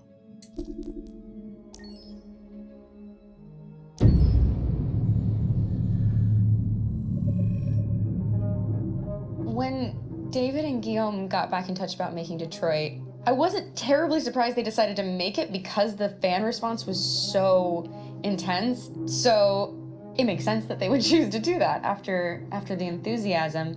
It was a challenge, and it was just an interesting thing to get my head around how to approach this character now as a different, much older person, and whether or not she had changed. And I'm very happy to say that with Detroit, I've had the opportunity to see Kara grow so much more than I ever expected. You do the housework, the washing, you cook the meals, and you take care of... God damn it, where the fuck's the rat gone now? Alice! Alice! I mean, she starts out essentially how she does in Kara in a very, not robotic, but android other way. And getting to take this journey where she becomes more and more human as it goes on. And as an actor, that's a wonderful exploration in every way, whether it's how she sits, her posture, how her voice changes, how emotions change, and how much emotion is based on things like empathy and social experience. And so having, as much material as I got with David to have this huge, nuanced arc was really incredible. Why couldn't we just be happy? This experience has been quite different than the experiences I've had shooting film or TV or doing theater work. I have 83 dots on my face and a really flattering black wetsuit type thing, and you're jumping around with props, and it's kind of like being a 10-year-old imaginative kid, which is fun. There's 80 cameras around us. It's already lit, so we just shoot and shoot and shoot and shoot and shoot. There's no change of sets. There's no hair and makeup, there's no wardrobe, so we move really fast, and we'll go through about 35 pages in a day. Working in TV or film, we'll probably do 6 pages a day. It's kind of acting boot camp. It's like working out constantly. I mean, you're doing this thing, and then you got to do something that's completely other back to back to back. And so that kind of process of working is very challenging, but it's also very exciting because you just have to keep coming up with new ideas, and your head goes all over the place because you're trying to keep track of basically 4 different storylines for each different response. You shot that girl, for fuck's sake. It was a machine that looked like a girl. Yeah, I know what I should have done. I just told you I couldn't. All right, I'm sorry. The fact that David Cage, he's telling like many stories interwoven from beginning to end is super complicated and super impressive, and I have no idea how he keeps it all in his head. He's not just the writer or the director who's seeing this from the outside eye, he's also thinking about the player walking through this space. You know, only somebody who really, really loves not the work, but like these characters and these stories and cares about doing something meaningful would invest that much in it. And it's always inspiring to work with somebody who cares that much. My experience with motion capture is this one. And I found it sort of terrifying in a way, because they said the computer's going to build you. But then as we got into it, I realized all the elements of it were still artistic. I just dipped into a really brilliant setup here. I've never seen anything like it. And this won't turn me into a product because I was playing a character. So it's wonderful. In the game, Detroit comes back because of a revolutionary industrial rebirth. And there's no reason why that can't happen in Detroit, because they have such tremendous infrastructure for millions and millions of people who can very easily support, you know, a new industry. The city is really strong and resilient, but the city has also been through so much. You see the damage. But it takes that time of kind of rebuilding and reinvesting into the city that I think is happening slowly but surely. The potential of Detroit as a city is something that this game does a lot of justice to, because it would be easy to look at Detroit as some place that used to be, and that's not the case. This game provokes a lot of conversation and reflection on our potential near future engagement with machines. That's what we are to them. Just merchandise on display in a shop window. I think that a group that feels marginalized, feels like they deserve and have earned access to themselves and the environment around them, and are trying to figure out a way to articulate how to get freedom. What was I designed to be? Their slave? Their toy? It plays with your comfort levels. You think that this is fine, you're comfortable with it, until something blurs the line and throws you off, and now, do I feel differently about whether this should be allowed? Should it be banned? Should it be encouraged? You're gonna ruin our lives, and for what? For a bunch of machines? They are not machines! They are alive! I'm alive! You're alive! They're nothing! There are lots of comparable comparisons to any type of persecution of religion, race, etc., dating way back. It can't just be a video game where you shoot them up or where people make these choices to do whatever. I think that's the whole point. You have the choice, and you can either choose to go in one direction with your character or another. And I think that's going to be very telling about the gamer. Very telling. I think there's going to be a really strong reaction to this game, which has such a strong perspective. I'm that much more proud of it now to get to be a part of it, because it's important. In this game, you're actively building and designing the character through not just what kind of shield does he have or what color hair does she have, but like their temperament and the way they deal with problems. The different endings to this game are so radically different based off maybe seemingly insignificant choices in the moment, but like life, they all add up. And can't play life again, though.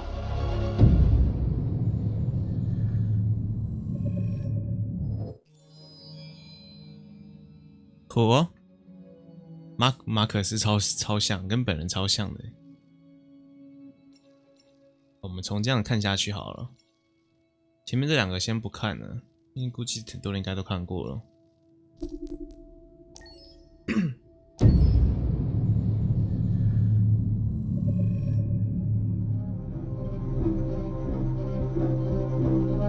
My name is Marcus.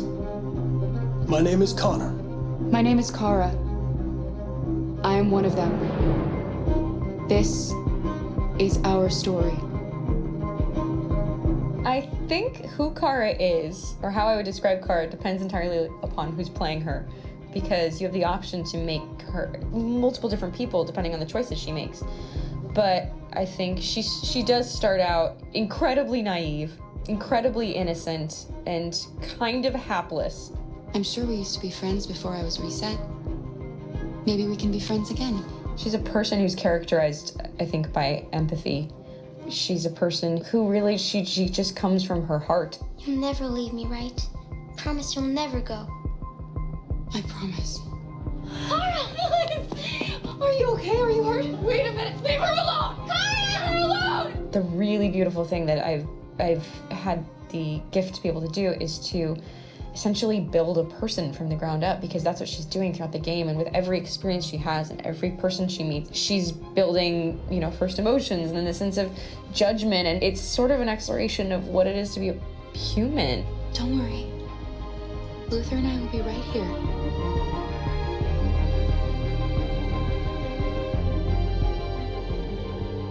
David and the creators have painted a really intriguing and engaging picture of a near future where we rely upon androids for a lot of our service class business, or the class that serves us, that helps us, that handles our baristas and our drivers and our housemaids. And what is humanity, where we tap into it, how and why we treat each other the way that we do.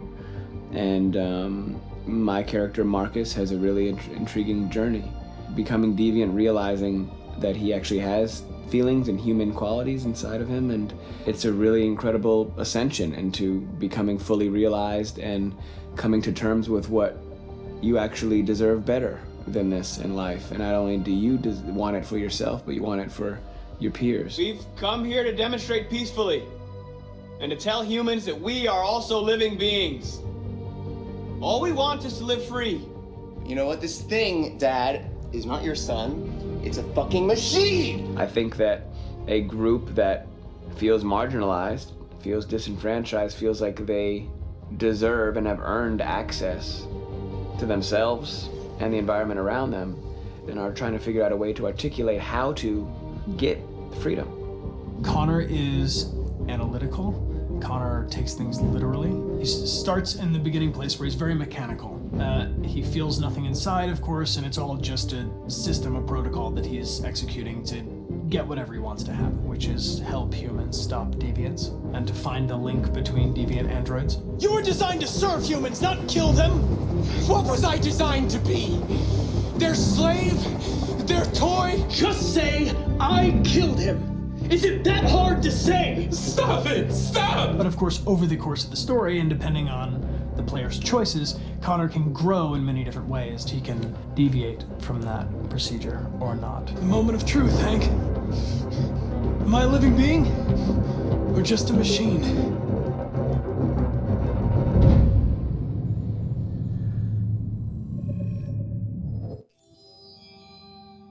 不错。其实我觉得马可斯那一段是最好的，反而康纳跟卡拉比较像是配角，马可斯才是主角。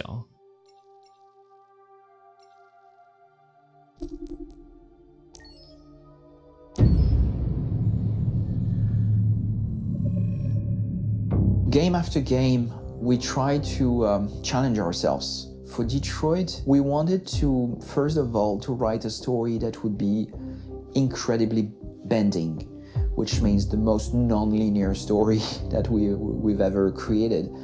And we wanted really the player to have the possibility to change the story, change his own journey. When you're writing at Quantic, you're writing for an interactive medium. You know, when you're working in television, you'll put a character in a difficult situation, and you as a writing team will argue about what would that character do. But ultimately you have to decide what happens, and you just show the audience. What's interesting about interactive drama is you bring the player into that conversation, and it changes your job slightly as a writer, because your job is to provide a narrative context in which the player can write his own story. You're giving him this kind of narrative Lego that he's going to snap together into his own shape. You also have the ability to make your audience attach themselves to your characters, because the audience is in some sense responsible for what happens to the characters. It's just a few cans. Come on, let's go. We have some cash now. You used me to steal that money. How could you do that? I trusted you. What is a bit specific about this scripts is how large they are. If you take a film script, there are about 100 pages. But here we have to deal with a script that is between 4,000 and 5,000 pages. Everything becomes bigger because we don't just tell one story, but we tell all the possible stories that can be told within this narrative space. On Act 3, our final act, we have around 1,000 different scenarios.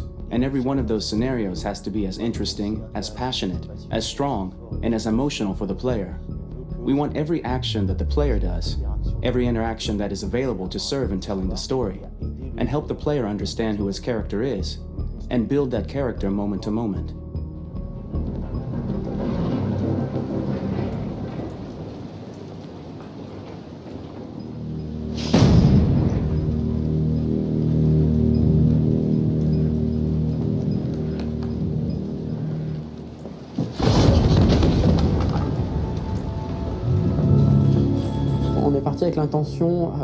We started with the intention pretty early on that we would never lie to the player.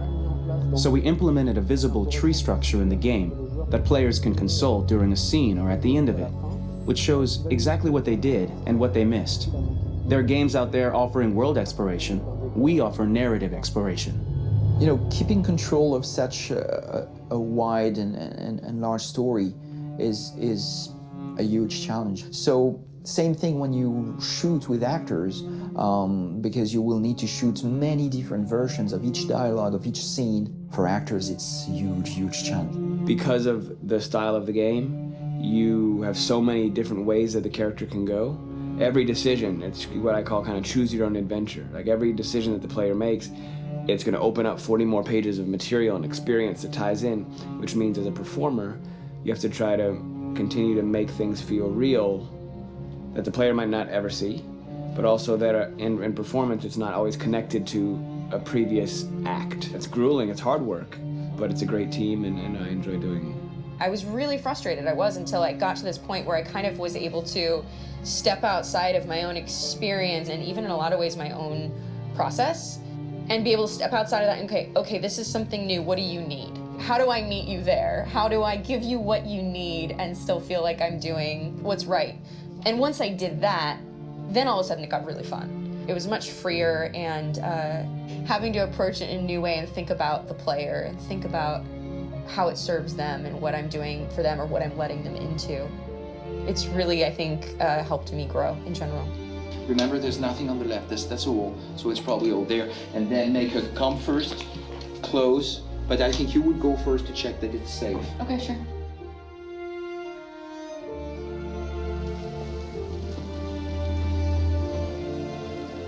The most enjoyable thing about working in performance capture on this kind of project is that if I shot a film, I would get to do one of these endings. I get to do so many different things as Connor.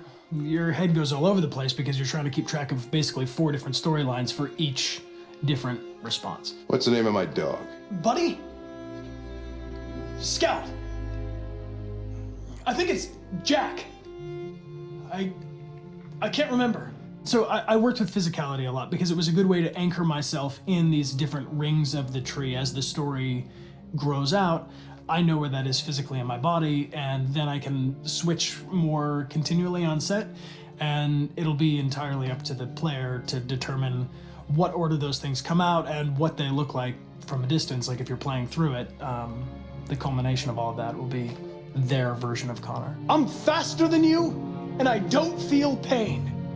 You don't stand a chance against me. Listen, asshole. If it was up to me, I'd throw the lot of you in a dumpster and light a match to it. Shooting action scenes at Quantic Dream is a real challenge because these are scenes where the storytelling has to continue. It's not an action scene just to have a dose of adrenaline. The stunts have huge consequences on the rest of the story. It's really a moment where we implicate the player and tell him that the choices he makes during an action scene will have a direct impact on the evolution of his story. My biggest challenge on Detroit has been managing the large number of animations that we received from motion capture. Detroit features more than 37,000 animations, which is a huge amount to handle on a daily basis. You have to realize that the player, in his first playthrough, will miss certain scenes. This also means that we had to think of, conceive, and produce all the potential story paths. The characters' costumes, the places, day or night, the weather. Did the character get shot in the shoulder? Did he get injured? All this consistency forced us to produce a lot of graphic assets in order to, quite simply, allow the player to have true continuity throughout the story. Honestly, we were even surprised by the challenges that come with such a big tree structure. And we did our best to guarantee quality across all the game and make sure that whatever path you choose within this narrative space, you will have an equally good experience.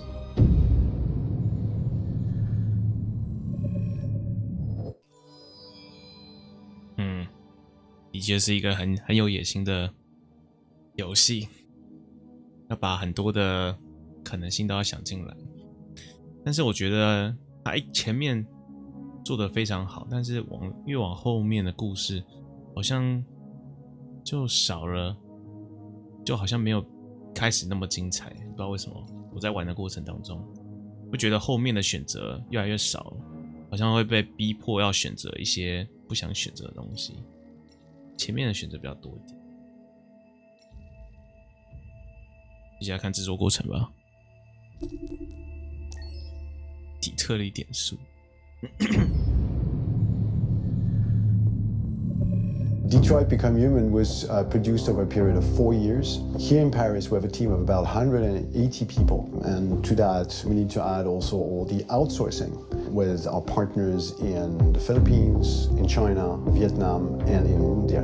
So when we started working on this story, I had to imagine where Kara was built.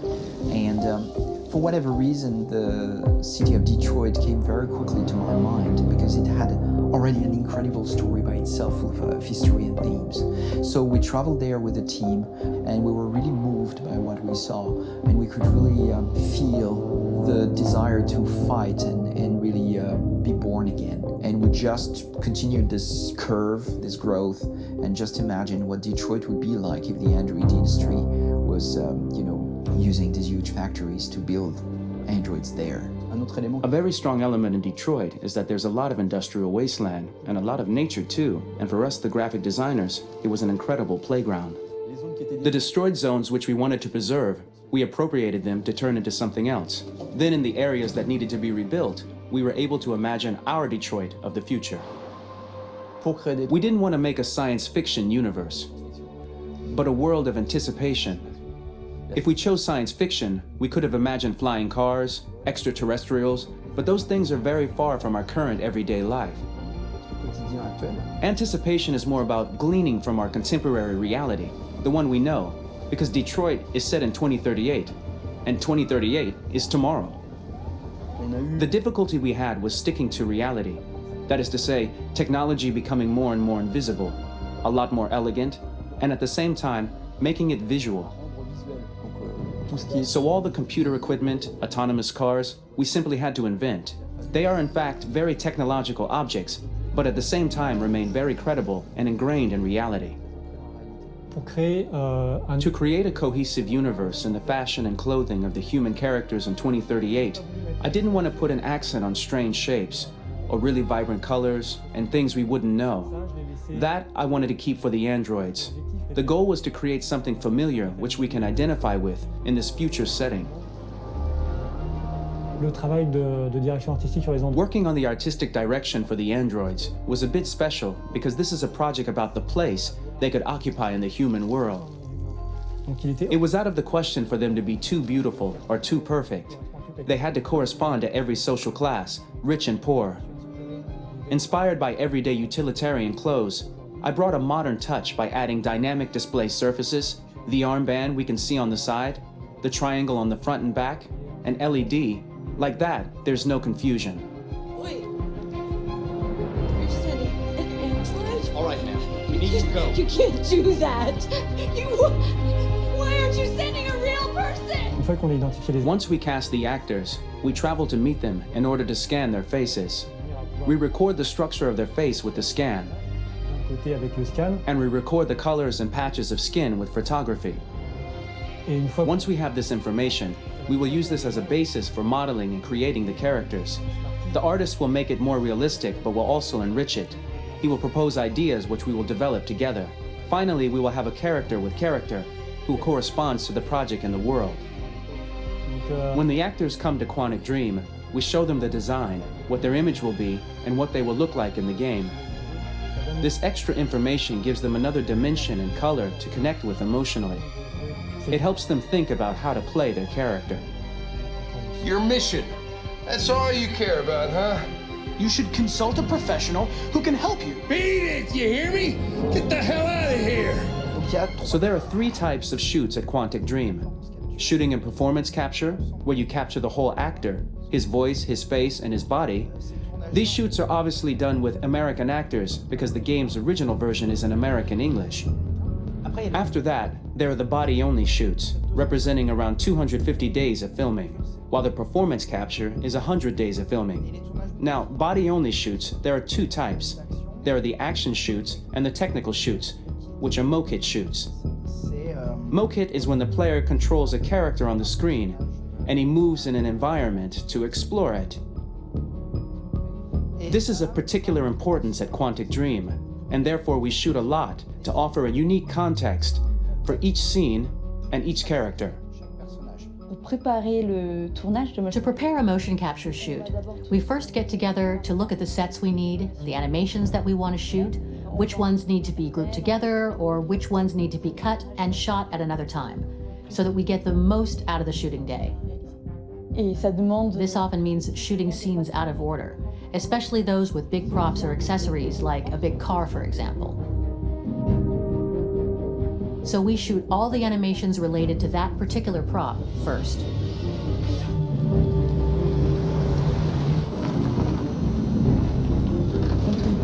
The biggest challenge for the mocap team was shooting a Spider-Man mokit. We had to build a wall and attach an actor to a harness with cables so we could pull him up and render him climbing. The shooting on this game took about, I would say, more than a year, maybe 1 and 2 years, with about 300 actors on set. So it's quite a massive production. But so much happened on this set between the stunts and the shootings with a little girl and all these great actors that we had. It was really a very, very memorable journey for the team and for myself.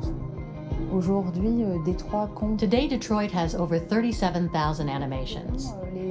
When we retrieve the motion capture data, it's just a cloud of points, which represent all the markers worn by the actors. From this cloud of points, we have a phase called retargeting, which gives us a skeleton. This skeleton will be applied to the characters of the game. There is still work to be done, but this gives us the main movements. Since we are working on something very realistic, we must recognize the actor and also recover all the emotion he expresses in his performance. We use a system of facts, an identity card for each actor. We make the actor do a whole range of facial expressions. Then we recover all the expressions and paste the animations on a puppet that Jan has prepared. I then recover and refine these poses. I might stretch the lip, reinflate a cheek, tiny details that make the finished product really capture the actor. Because of the nature of our mocap system today, when we receive the animations, we're missing eye movements, and so the character has that dead look. He really has no eyes, so then it's a big part of the work for the animators to find the regard of the actor in relation to his position, in relation to the body, etc. It was crazy when I saw the newest model for Kara, because they've been working on it, and this was the first time I literally jumped in my seat. It not only looked so much like me, it was the fact that it looked so lifelike. It wasn't that it looked just like it was a camera, it was something else, you know, but it looked alive. It's exciting, and it's kind of terrifying.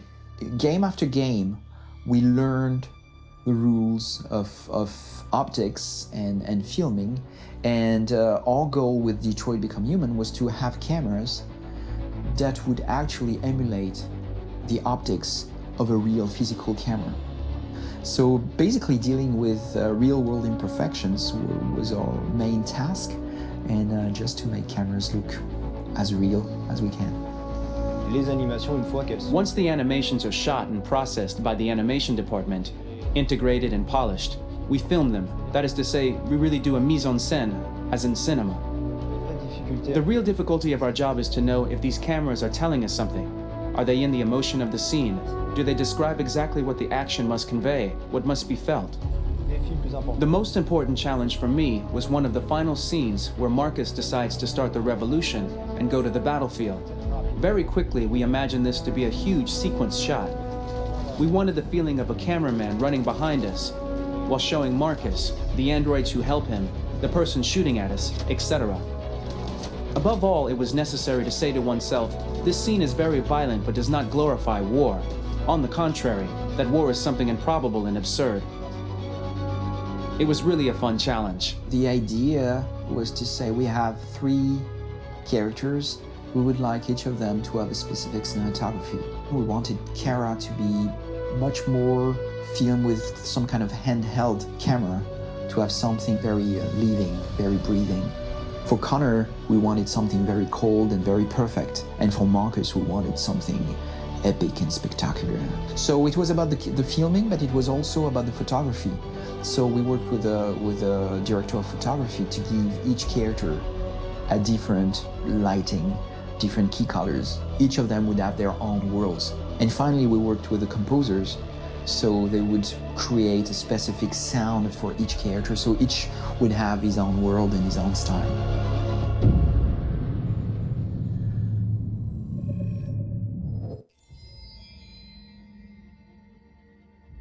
其实应该 YouTube 上面应该都会有，也会有翻译的。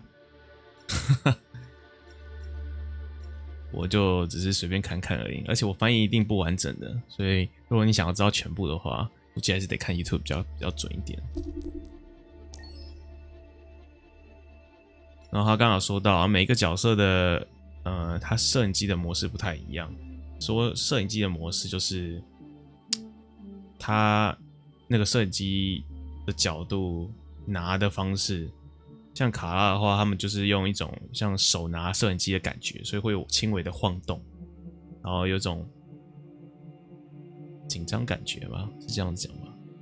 然后 Connor 的摄影机的话，就是非常的不会晃动，然后非常的准确，然后用这种方式可能可以表达一下这角色的那种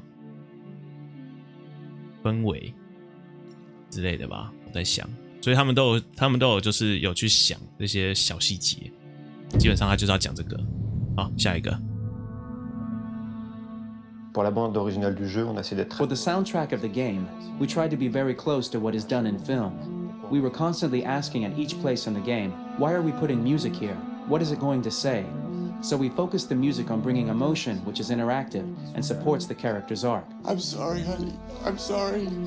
I'm sorry. You know I love you, don't you? You know I love you.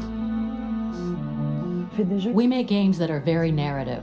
We're really into interactive drama, so the soundtrack also had to go in that direction, supporting the 3 characters' very different stories. We really wanted 3 colors, 3 musical sound identities, and from there, having 3 composers made sense, since the story of Kara, Marcus, and Connor are all completely different.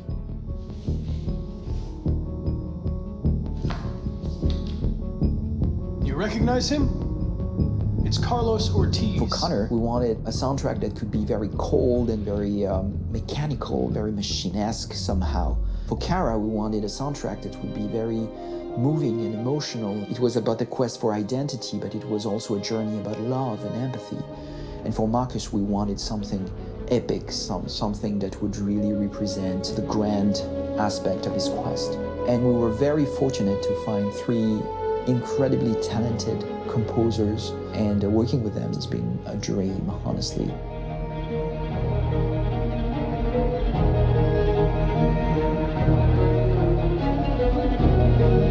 My name's Philip Shepherd, and I'm a composer and a cellist and a producer. And today we're at Abbey Road Studio One, which is my favourite studio in the world. And today we're recording the soundtrack for Kara from Become Human.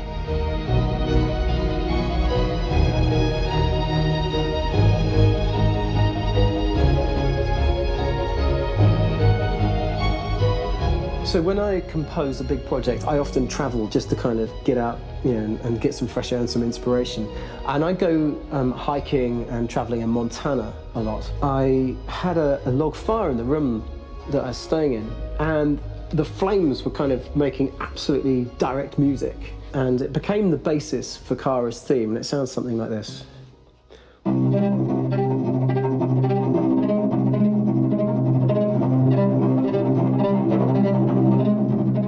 Now, over the top of that, I found a little theme that just seemed to fit over the top, which is taking Kara's name, Kara, and just using like a 2-syllable motif, and it sounds like this.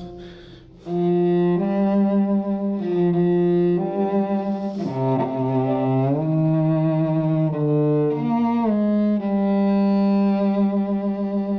going to pull through this, Alice. As long as we're together, nothing can hurt us.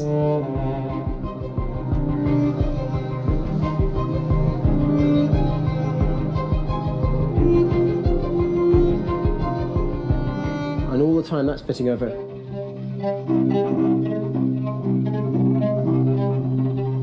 So it kind of works in lots of levels, and in fact every single theme in the score has one of those elements built into it, and it becomes sort of the DNA of every single tune.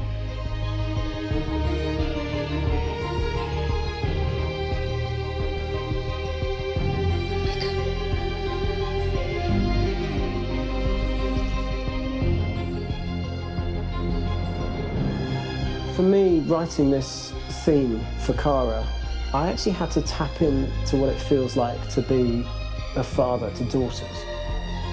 I really had to tap into everything I feel about my daughters and thinking, well, if I had to write music for them and that sense of trying to protect them but also give them the freedom, that's totally where it came from. Because each composer has been given the sort of narrative responsibility for very different characters, I haven't had to sort of go into other styles. I can actually be very loyal to this particular character and sort of hopefully encapsulate her. But it means also I've suddenly become very connected to this character. And if for some reason it goes to game over early, I'm getting mortified. You know? They're over there! Starting a new project for me personally, it's always finding the right tone, finding the right color, I like to call it. For me, it's finding that right texture that actually sits against picture really well. One of the biggest things is I created custom instruments for Connor.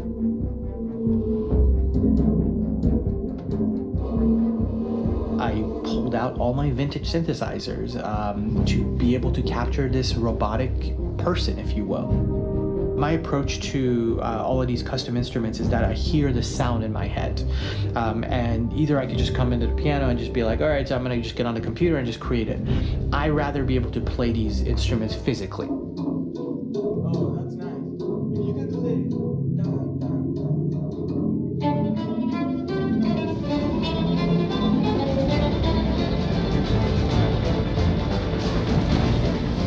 As soon as you see Connor the first time, there is a really interesting thematic idea that you hear, and that's just made out of a Moog synthesizer, but completely manipulated in multiple ways. And it's robotic. It has a little bit of an emotional to it. He's on his mission, so you feel that as well. So it just kind of gives you that cold, motionless, with a mission in hand that you kind of feel throughout the whole thing.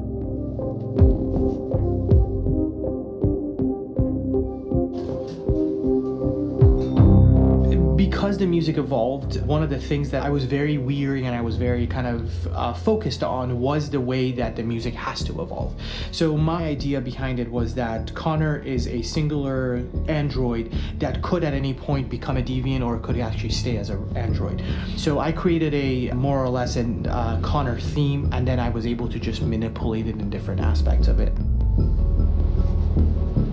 Is everything okay, Lieutenant? Chris was on patrol last night. He was attacked by a bunch of deviants. I'm a human being writing for a robot, and throughout Connor's journey, he meets someone, he meets a partner. So how do you deal with a robot feeling? And I've met a partner that I'm gonna work with, or all of a sudden he sees a dead body. Does this robot have an imagination? Does this robot have a feeling? And if yes, how do you translate that into non-emotional music? So it basically at any point I was just like, I can't do this, and then I just do it. Property was damaged and fires continue to rage people are asking. Have androids become a threat to our security? When I first started really digging in on Marcus, the one thing that I really tried to capture was the transformation process. You know, Marcus is this android that evolves over the course of the game and really goes from kind of figuring out that he's more than just an android. You know, he's starting to develop kind of a human soul in a way. Try to imagine something that doesn't exist, something you've never seen. Now concentrate on how it makes you feel and let your hand drift across the canvas. The other side of Marcus that I really latched onto was that he almost became a savior for a lot of the other androids in the game. So when I started developing the theme for Marcus, I really made it like a church hymn.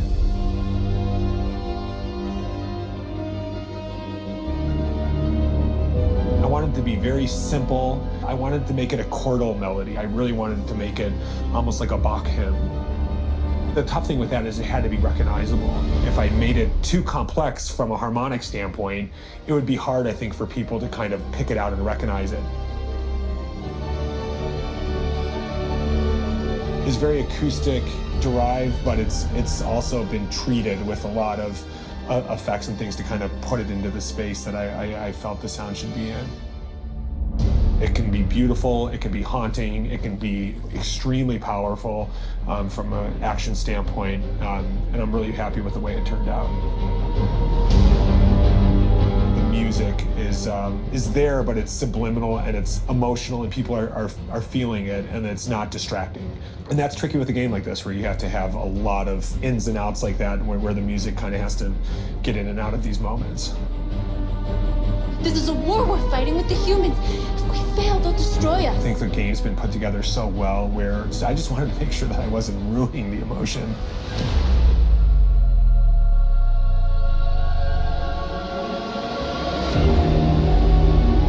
I gotta be honest, when we first started on this path, I said, oh man, this could be pretty messy, you know? I mean, it could feel disconnected, but I mean, it's amazing how they really guided us and got us to really kind of all be in the same world, but at the same time feeling completely different. So it's really gonna stand out and kind of be one of those games where people are really gonna notice the music and kind of how it was crafted, and, you know, and all the hard work that went into being able to pull it off in a graceful way.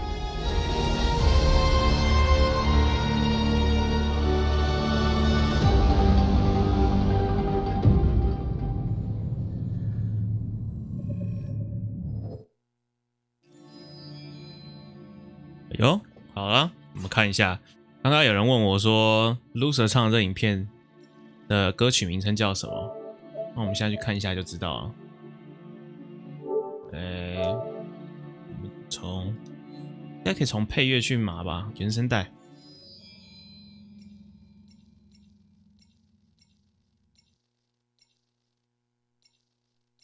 这是好像没有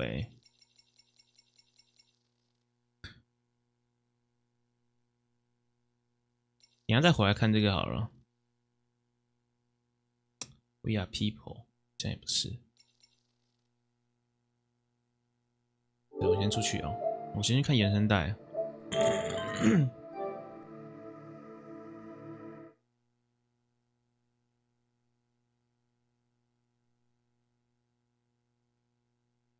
如果阿萨还在的话。人质关卡的小女孩是卡拉线小女孩原型吗？应该不是，那两个是不一样的小女孩。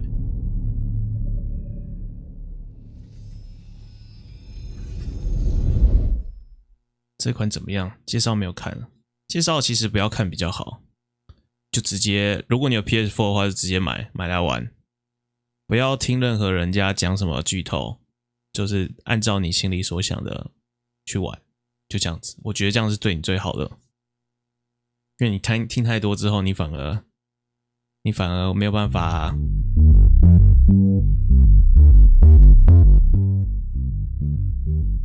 这边的声音会突然变很大，所以我要把它变小一点。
我没有找到欸，那一首歌到底叫什么名字啊？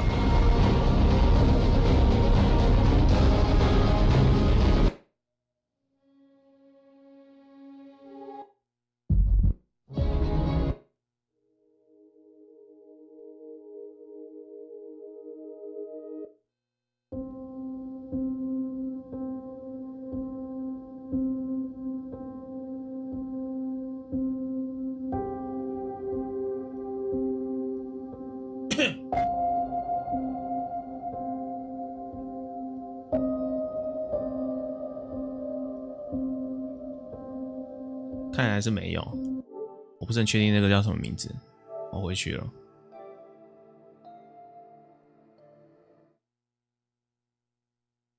这是不是开放世界的？这个你可以选择，但是你的选择还是被限定，数量有限的，不是全开放的。也不可能全开放。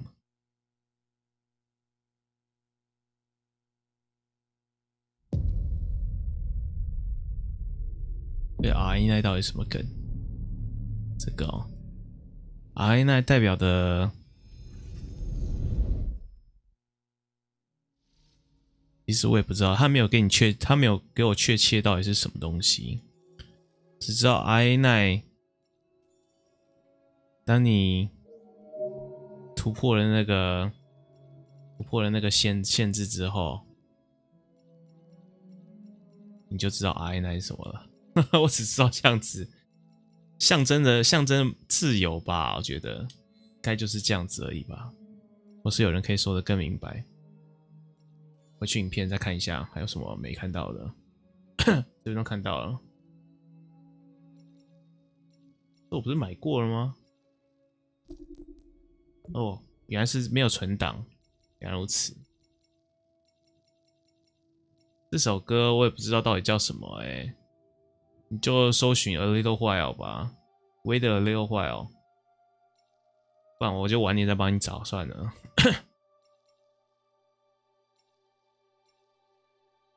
然后影片差不多了吧？接下来就是美术设计，这是干嘛的？看一下。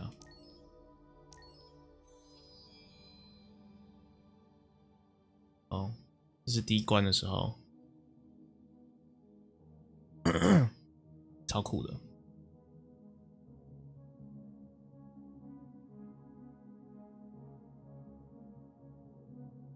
是 Connor， 超帅，蛮帅的。他帮他设计不一样的衣服出来，然后再决定到底是哪一件比较好，比较合适。哇，整个都很帅。被设计的时候，这是谁啊？好眼熟，但我不知道他是谁。而且他的 LED 灯在不对的位置。LED 灯通常，没事，他在对的位置，在左边吗？我记得在右边啊。对啊，你看它这不太一样啊，右边啊，实际上的 LED 灯的位置。PS4 是用 SSD， 对，我用 SSD。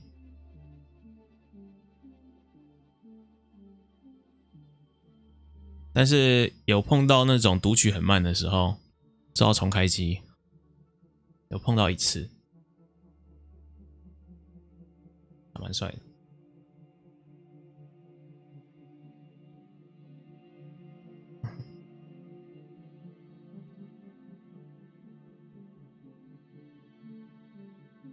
Real Bot 7000，而且卡拉其实超便宜，卡拉才799还是499，忘记多少钱了，反正很便宜，低于1000块。LX400 型号，这是他们家卡拉来的家，电视超屌的，厨房。这感觉不太像是未来世界2038年的时候，比较像现在啊。2018年，40年后还会用这样子的东西，我很难相信。还是说他只是为了强调说这是很边缘、很郊区，有可能。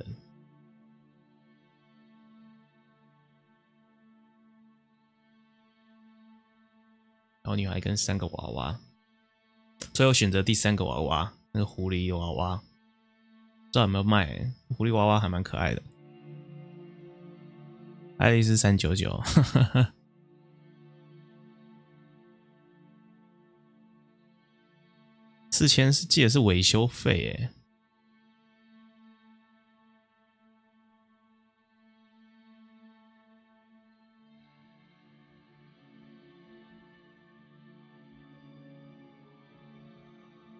这是卡拉吗 ？AX400，后来没有选择长这样子吧？为什么要帮打马赛克啊？最后帮他打马赛克，突击了，这应该是马可斯的部分吧？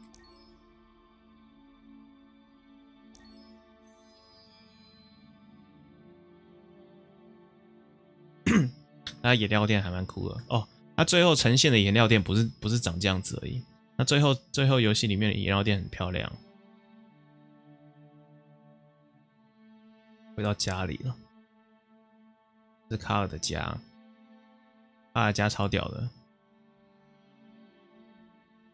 不过不知道为什么他一定要放那个鸟笼在那里，好像意味着什么一样。鸟笼不是只有在这里有，外面走廊还有一个。然后那时候也是，他有3本书，就是他说让你去到处看看，然后有3本书，3本书也蛮有意思的，让你选一本，你会看哪一本？我选的柏拉图，理想国，理想的世界，白人爱丽丝比好看，早期设定是黑人女孩，现在造型比较好看了，以前的造型比较奇怪，太未来感了。这是卡尔的工作室，超屌的。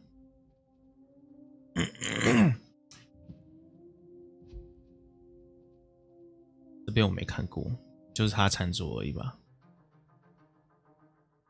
那机车他现在也没办法骑了，该不会是因为骑机车，然后所以才导致双脚残废吧？这个 Jimmy Bar 就是找到警长的地方。副警长，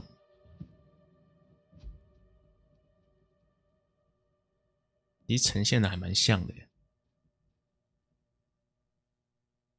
这个地方跟游戏里面不太一样，游戏里面是说 I am alive， 这边是写说我思考，所以我存在。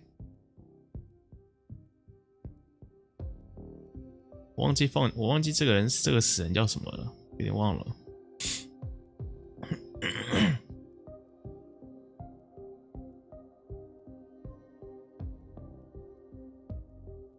然后这边怕剧透的可以不要看，如果你已经玩过的话，应该没什么差，或是你不怕剧透的，我就尽量不太讲剧透的东西。这卡尔本人，这谁啊？这他儿子马可斯，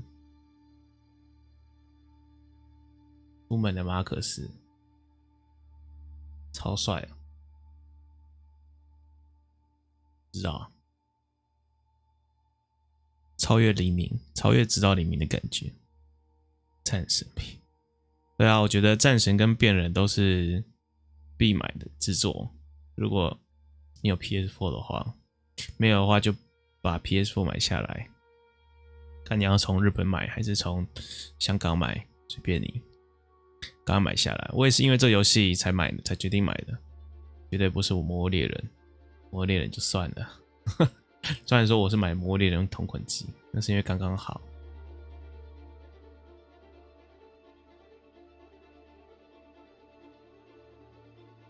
I 那等于 We are alive， 真的吗？怎么翻过来的啊？为什么马克思跟康纳一样是原型机虫？没有特别讲欸，可是康纳也有康纳型机器人啊，不是吗？最后还碰到啊，副警长跟他帅气的车子，少了那个夏威夷女孩。车子上应该会有一个夏威夷女孩，就是那个跳草裙舞的一个玩偶。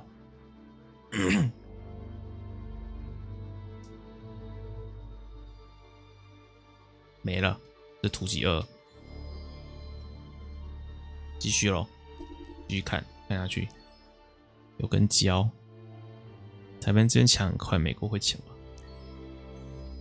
美国应该还好啊，而且我是买日本机啊，直接从日本运过来，因为美国那时候没有同捆机，魔物猎人的。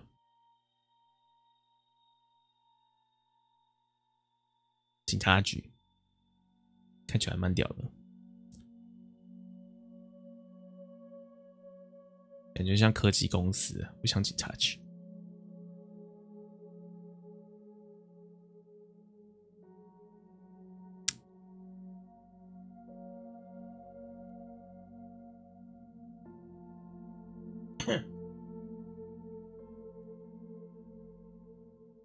这人是谁啊？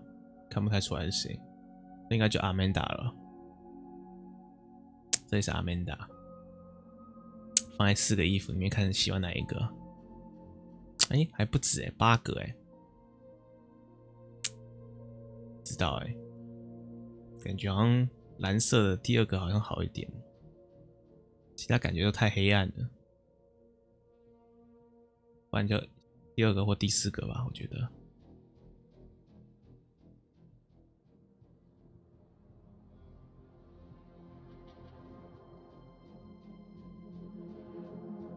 尖叫的队长，警长发疯了。我怕别人会出2，会出2吗？我比较期待他会出侦探类的游戏，因为我觉得这种方式其实还蛮适合做侦探类的，而且他如果是做侦探类的话，他就可以一直出 DLC， 一直出 DLC。用同样的技术，然后就一直做不一样的故事，这样子。但他们真的要越做越快，感觉4年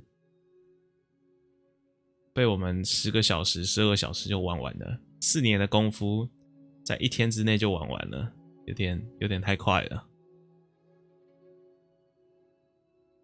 这是在找要哪里待的时候。然后洗店，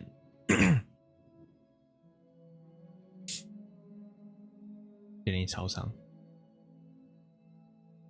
是哪里啊？我没有来过我没有看到这一家店。停车场还是黑人小孩？最后不知道为什么换成白人小孩了。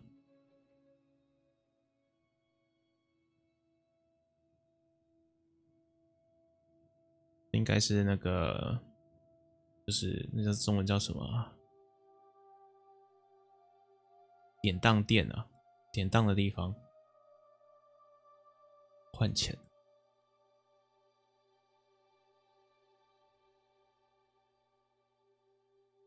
要3个人，这又是谁啊？不认识。好啦，别人小孩。为啥要打马赛克啊？可能他是真人吧？没了，就这样子了。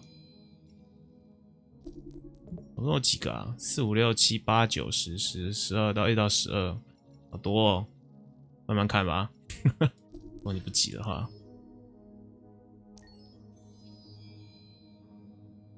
我不是强迫症啊，我不会想要一直玩，因为我觉得对我而言，这个就是结局了。我的结局就这样子，我就这样子就满足了。除非他们把它做成像电影一样，就是我玩过一轮之后，他可以把我当初选择的分级点直接拍成电影给我看，可以直接用成电影给我看的话，那我可能会看完。但是如果要我再重玩，我应该不会，因为有些选择是我怎样都不会去做那个选择，所以就不会这样玩。RA9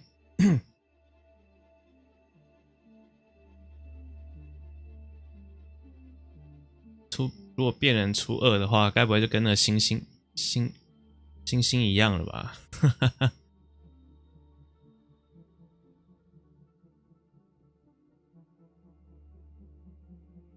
这很难讲哎，会不会出2？这地方我也不知道是哪里。好，这去找那个Vivian 的时候嘛，不是剪头发。找到一个家，然后剪头发，然后再逃跑。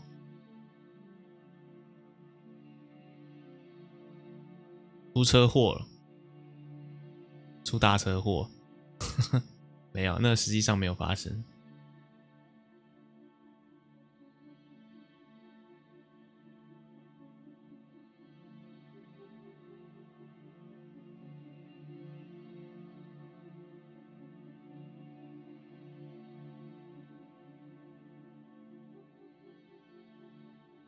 模组化的机器人，什么都可以替换。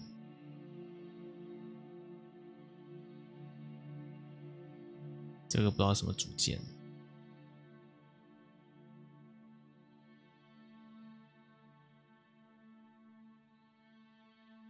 没了。第4个就这样子，第5个嘞，1、2、3、4、5。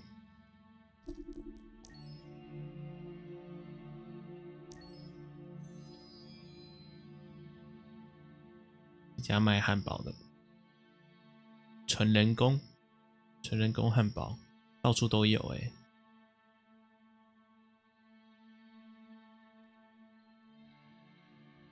RA9，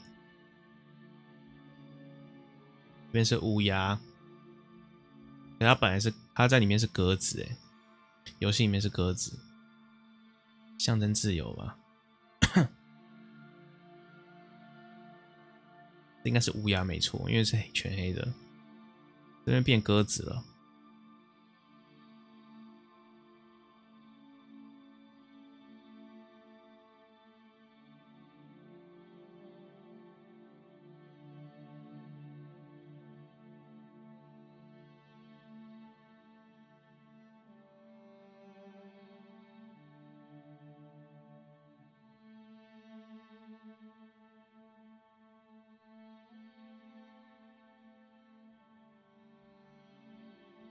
哇，连这都有设计哦，这没有看到。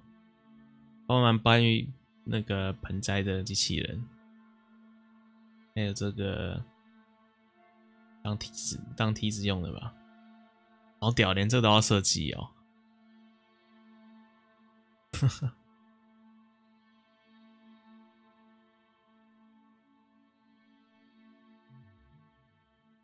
其实它的美术集跟它的那个音乐集应该要合并起来，那我可以一边听音乐一边看它的美术集。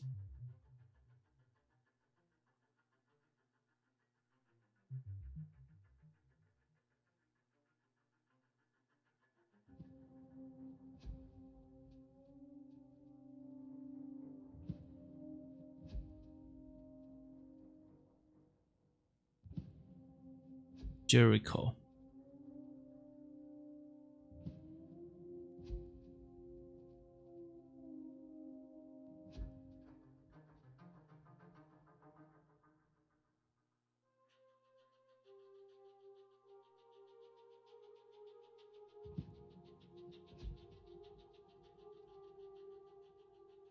他也没有说这个女的感觉很像先知的感觉，没有说她原型是什么。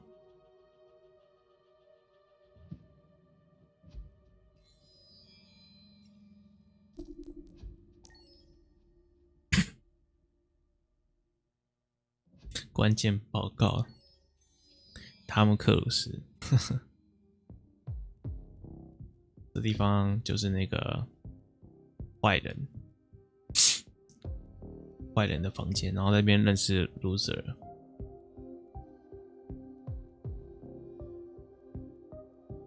还有一只北极熊在里面，超好笑的。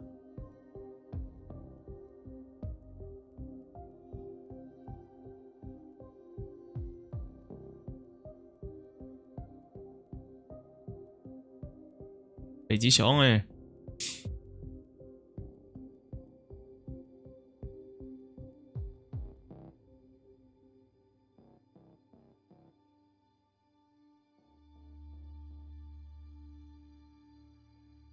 是去警长家了，副警长家，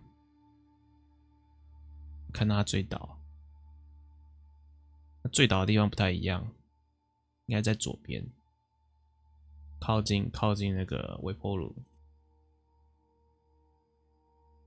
然后桌上有中国餐，看起来那个 noodles 看起来就是专门吃中国菜，炒面之类的。这边选3件衣服，不知道有什么差。我是选条纹的。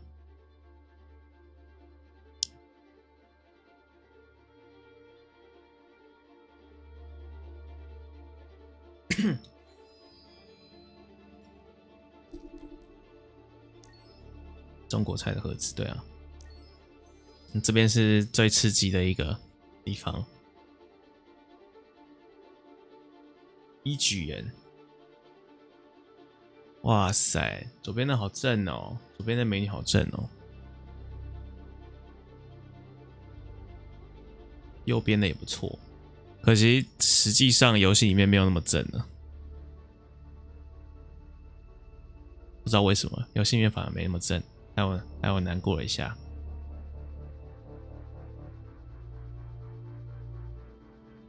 哇塞，这也很正啊，这也很漂亮。不知道为什么在这一段游戏里面，那些人都变得很丑。看现在这3个就感觉就还蛮性感的。哎呦，这是什么鬼啊？他的内衣设计吗？真有趣。1、2、3、4、5、6，我会选哪一个呢？好难选哦，觉得好像都差不多欸，3或4吧。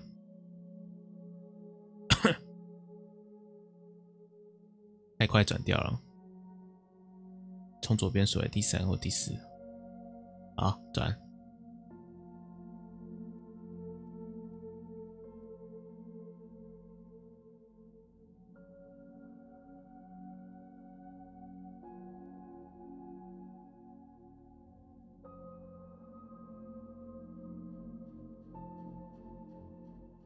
不要传最棒，不要传应该没办法播了。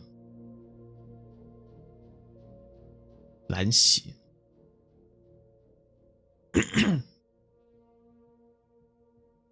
就这样子。第7个，第8个，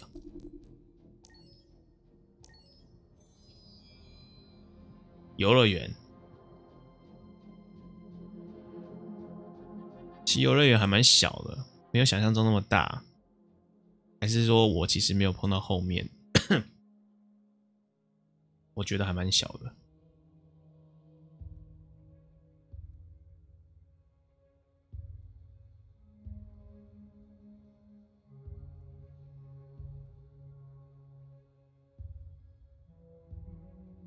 电视台。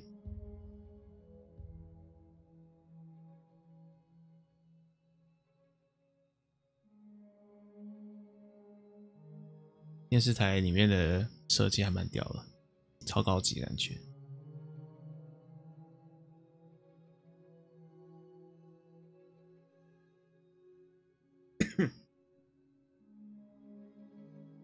哦对，然后那时候我玩这边的时候，我在说不可能任务要上映了，然到时候去看，应该是没几个月吧，还是已经上了，忘记去看它的那个上映时间。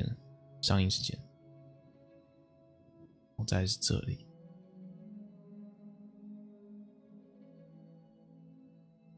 然后不知道 Simon 躲在哪里，我最后没有找到 Simon， 然后 Simon 就活着回去了。还有这里感觉好像心理世界一样。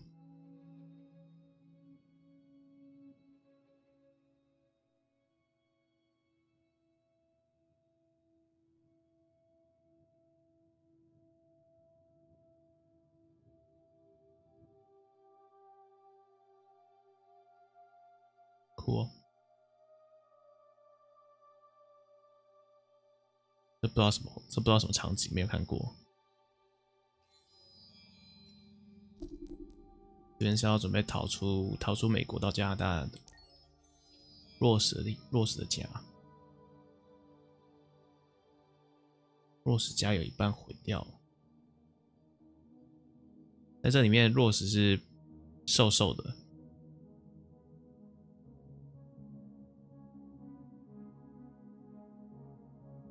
这跟游戏里面的也不太一样。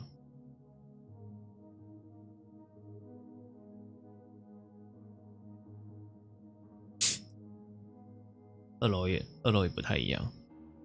二楼在游戏里面比较冷清一点，没什么东西。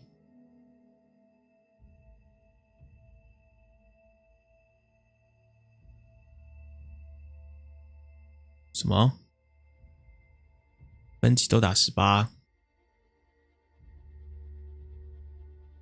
佛奥7月，我佛奥7月啊，新游戏哦。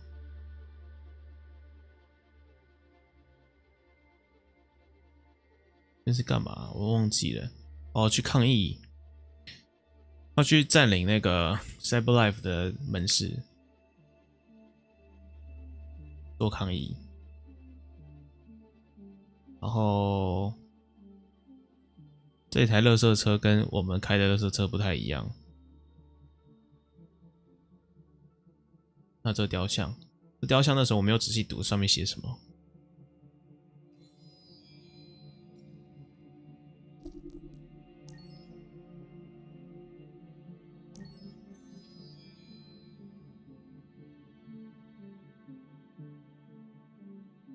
游戏中没有下雪，去下雪。然后现在就是要准备要抗议的，游街抗议。游戏里面没有那么多人，人比较少。这边还蛮像的，炸弹都出来了，飞弹都来了。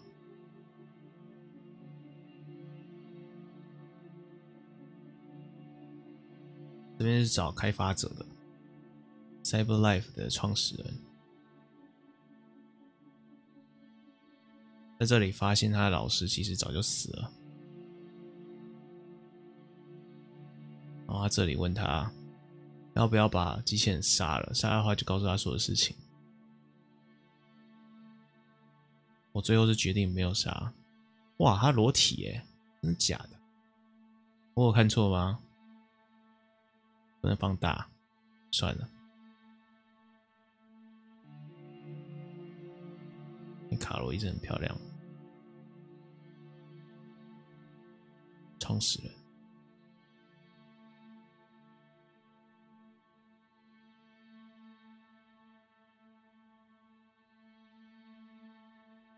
这个地方到底是什么地方啊？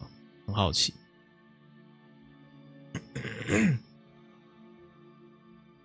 好，就到这里。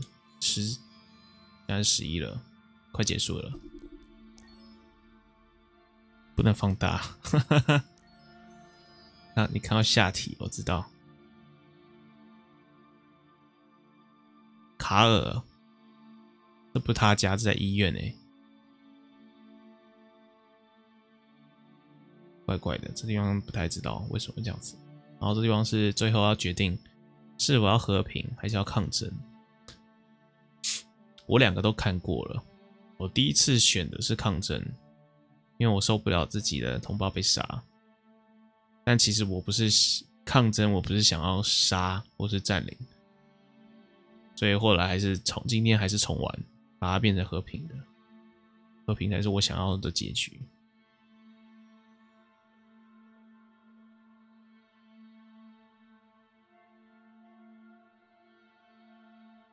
是攻击那个杰瑞哥的时候 ，Jericho。看来那个事件应该是没有办法阻止啊，怎么样都会进攻。所以他很多故事其实走向已经大致走向已经定了，你只能在中间稍微选择一下你会怎么做而已。我觉得还不够开放。但如果太开放的话，它的深度就不够，就没办法那么深了。广度跟深度要选一个，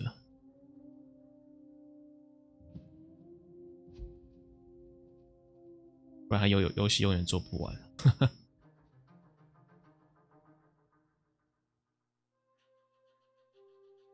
或许以后技术更成熟之后，就可以有更多的选择，广度跟深度都能兼具。但说真的，这应该很难，因为他们刚刚讲了，他们光是拍那些动作就花了200天。他刚刚有讲200天跟100天，100天可能是那个就是只是角色的移动，然后剧场的话是拍200天，如果我没有听错的话，因为我刚刚其实没有仔细，我没有非常的仔细，因为有时候。不是有时候，就是你知道直播的时候要一边看聊天室，然后一边看游戏画面，很多时候都会漏掉，要么就漏掉聊天室，要么就漏掉游戏。然后本身又不是很专注的人，所以一定要选择。这是回去要骇客那个 CyberLife 总部的时候，总部看起来超屌了，破完了。昨天就破完了啊，其实。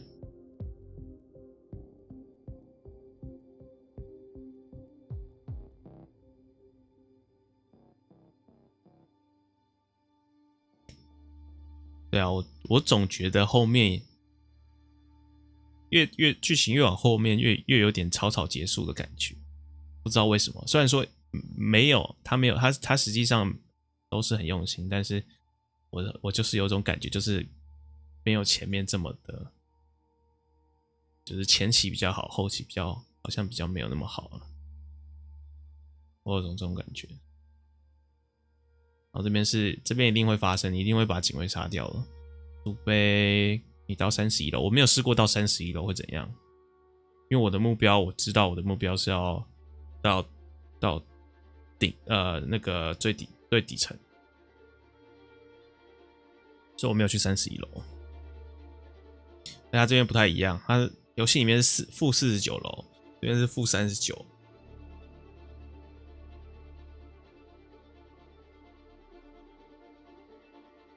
这边也不太一样，这边是和平抗争的时候，东西没有那么整齐，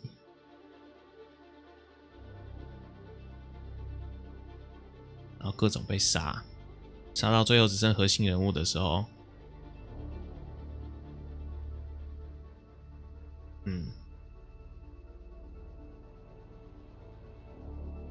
这不知道干嘛的，只是抬高高度啊。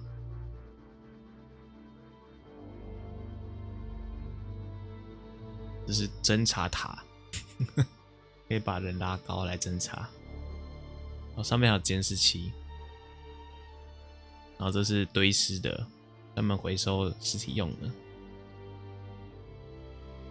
这个不知道是干嘛的，这个写什么？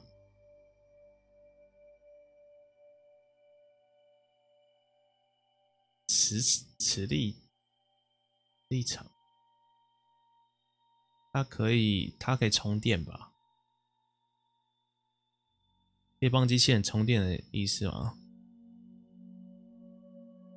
马可斯，最后的衣服蛮帅的，这应该是马可斯，没有选择这个。他们最后还是用白色衣服。没有用黑色的。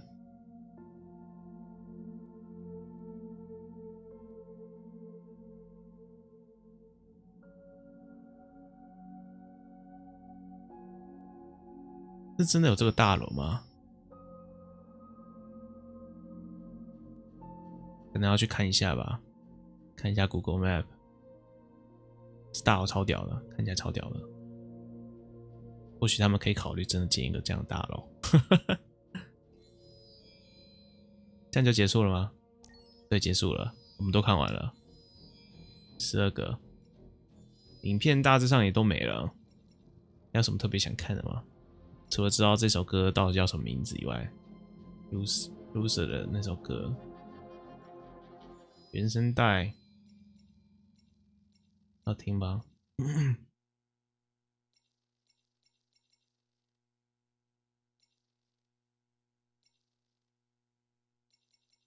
7月，然后接下来是美术馆，美术馆是干嘛的？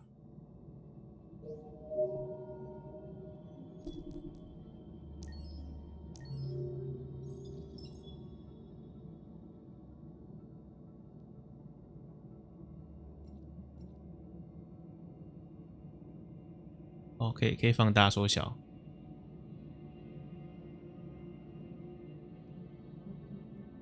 它是 PK800型的圆形仿生人，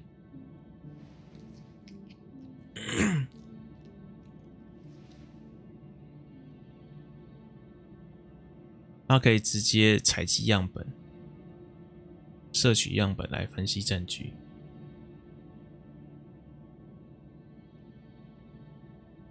出厂日期8月。这是谁啊？马可斯吗？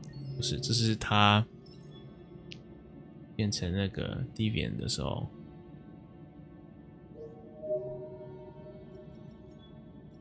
想知道马可斯到底是不是原型？我们来看一下马可斯。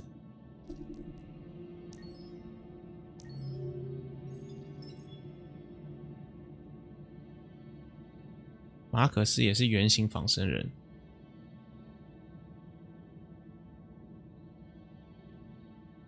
卡姆斯基，这是卡姆斯基送给他的。卡姆斯基就是那个创办人 ，CyberLife 的创办人。出厂日期是机密，而且他本来是属于自主行动的仿生人，所以马可斯真的是比较特别的机器人。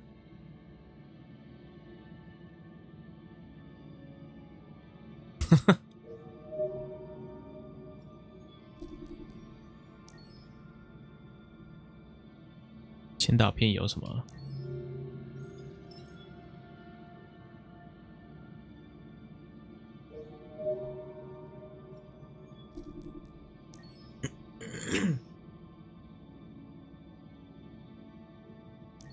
卡姆斯基送的就是屌啊！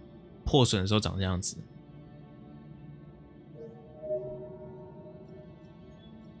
哦，这个是长什么样子？这是什么？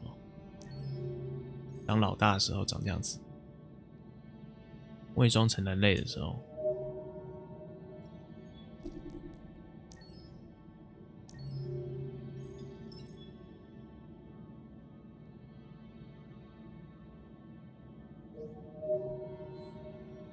啊，按错键了。美术馆，他有神之手。你说马克思吗？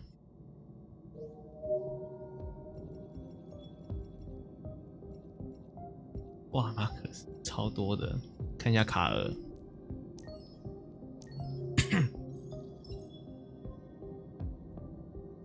2020世代新象征主义潮流的代表人物。有些人觉得他才华，觉得他是伟大的天才；有些人觉得他一点才华都没有。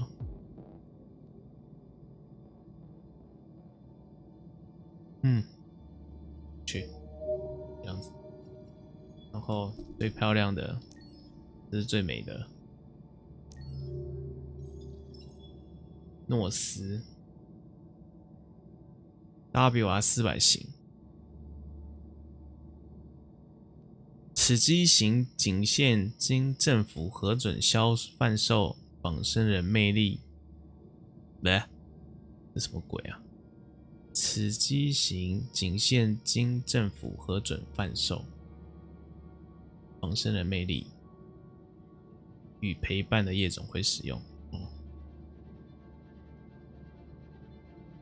总之，它就是一个，应该就是一个性爱仿生人，难怪那么漂亮，是吧？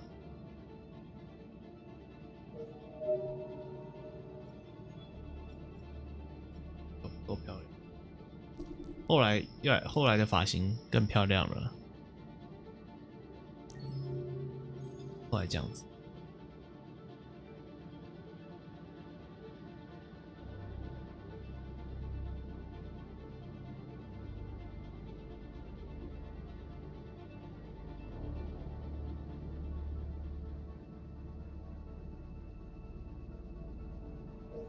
最正的，你们总统，我们看看总统。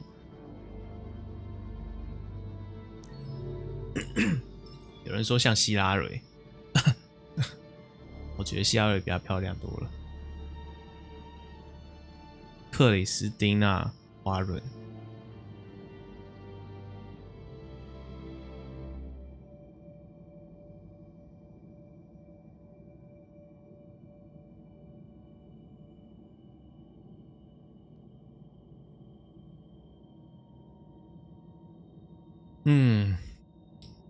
要让失业率飙高，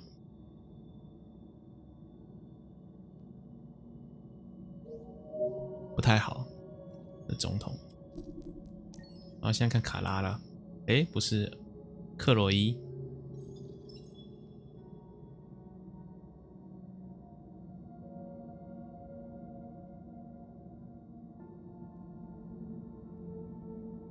推出很多次克洛伊的机型。克洛伊跟卡拉其实长得有点像，不知道是不是我错觉。服务员 ST200，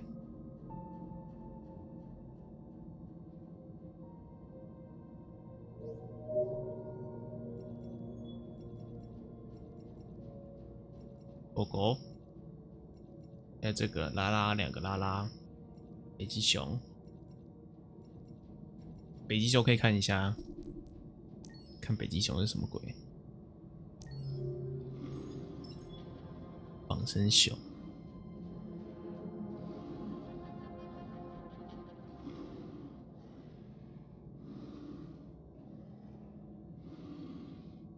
下面有一大坨，不知道什么东西。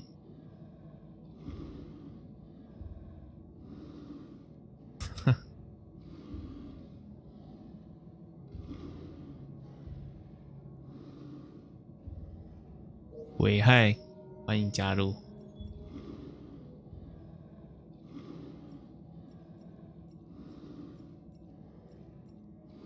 还有谁呢？看一下哦，这人是谁啊？好像记者吧？罗萨纳·凯特兰 ，KNC 的主播，够漂亮。这个人又是谁？总算有亚洲面孔。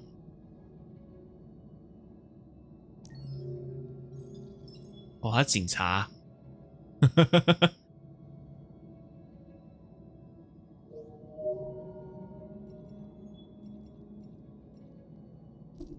专门来看这美的。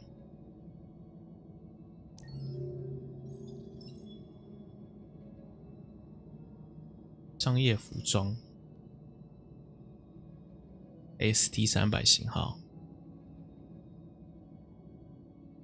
很快就占领了低阶办公室职位。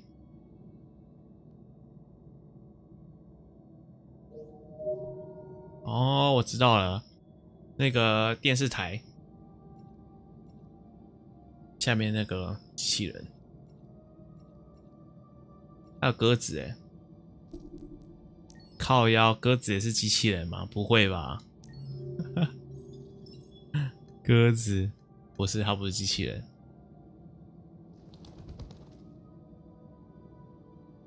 安德森副队长判断自己患有一种害怕鸟类的疾病，称为恐鸟症。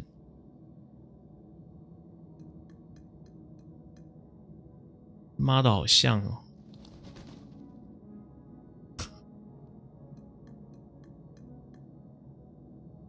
哇塞，他们该不会真的抓一只鸽子来做动画啊？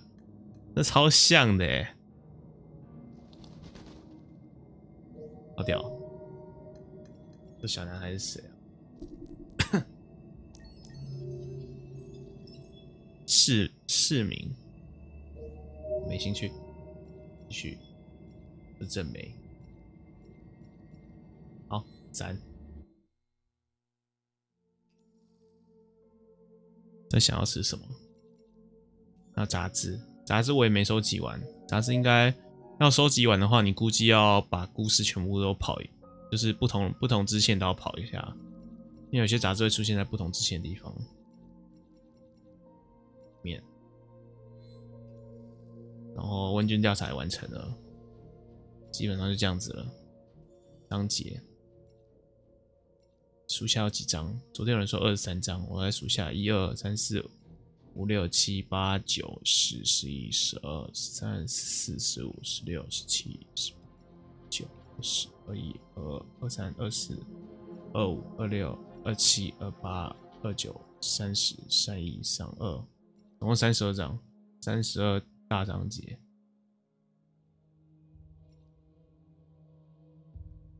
或许以后我可以再重玩吧，但短时间之内我应该不会重玩。这游戏我应该就到这里了。然后这样子了，出去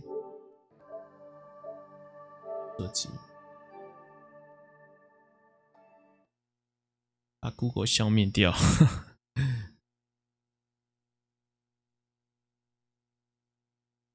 看来，没想到还有人呢。我以为我这样看一看，应该大家都跑掉了，没想到大家都还在。还不错，不错，不错。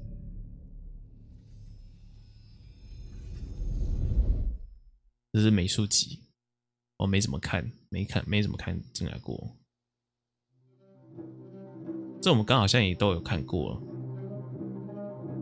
这时候就有音乐了耶。我稍微把音乐放大声一点啊。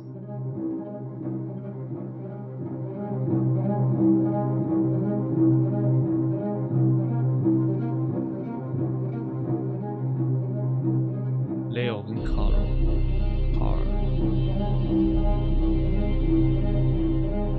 可以放大吗？不行。哦，可以用摇标按进去看。可以。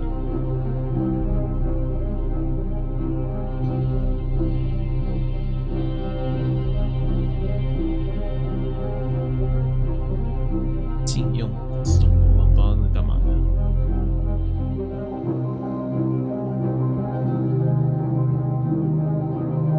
因为可以拉塞，大家都是仿生人啊，在这里。然后看完这个，我就要去吃东西了。我看你们有什么问题要问的？这游戏要不要买？买，好不好玩？这个问题，还不是好玩，好看啊，非常好看，倒不像是在玩游戏了。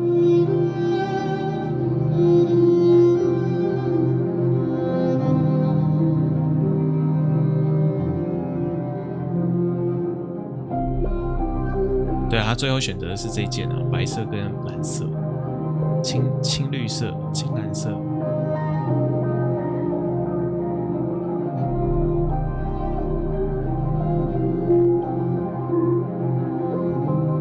如果你有需要哪一张图的话，可以再密我，我再用最大的给你。后就这样子了，没了，没了。好，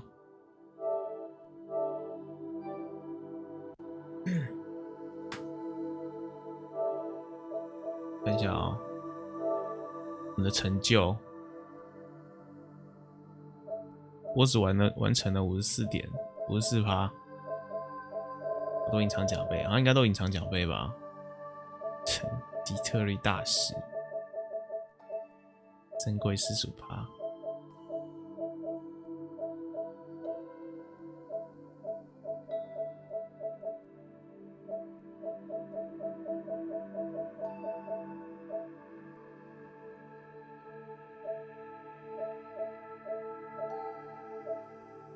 游戏中过程中百战百胜是什么鬼啊？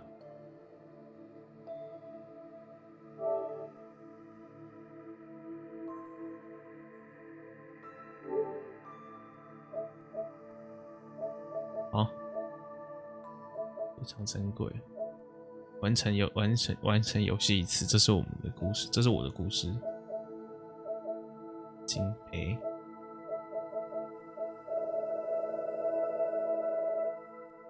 就这样子啊。看一下比较奖杯好了。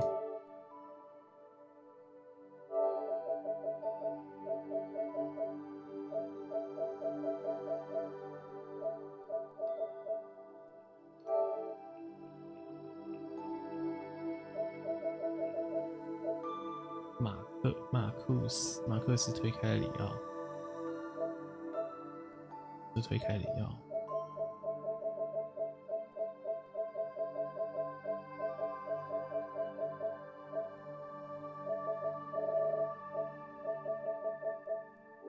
差不了多少，差不多就是这样子的。好了，准备来吃饭喽。还有 0.1% 的，不错啊。不过我不是刷白金的，我觉得我的个性不太适合刷白金，所以我应该也不会刷白金。留给喜欢刷白金的人去玩吧。我可能就是到处看一看，应该也不会特别想要刷白金。哦，你就直接搜寻我的 ID， 很好搜的。然后我有看到，我就直接帮你加入，不然你就密我你的 ID， 就再加你，就这样子，很简单。只是如果没开 PS4 的话，你的好友申请就会留在那里，不要太紧张。之前有人加我，然后以为我没有理他，超白痴的。好，准备来吃饭。然后感谢大家今天的陪伴，我们下次再见喽，拜拜。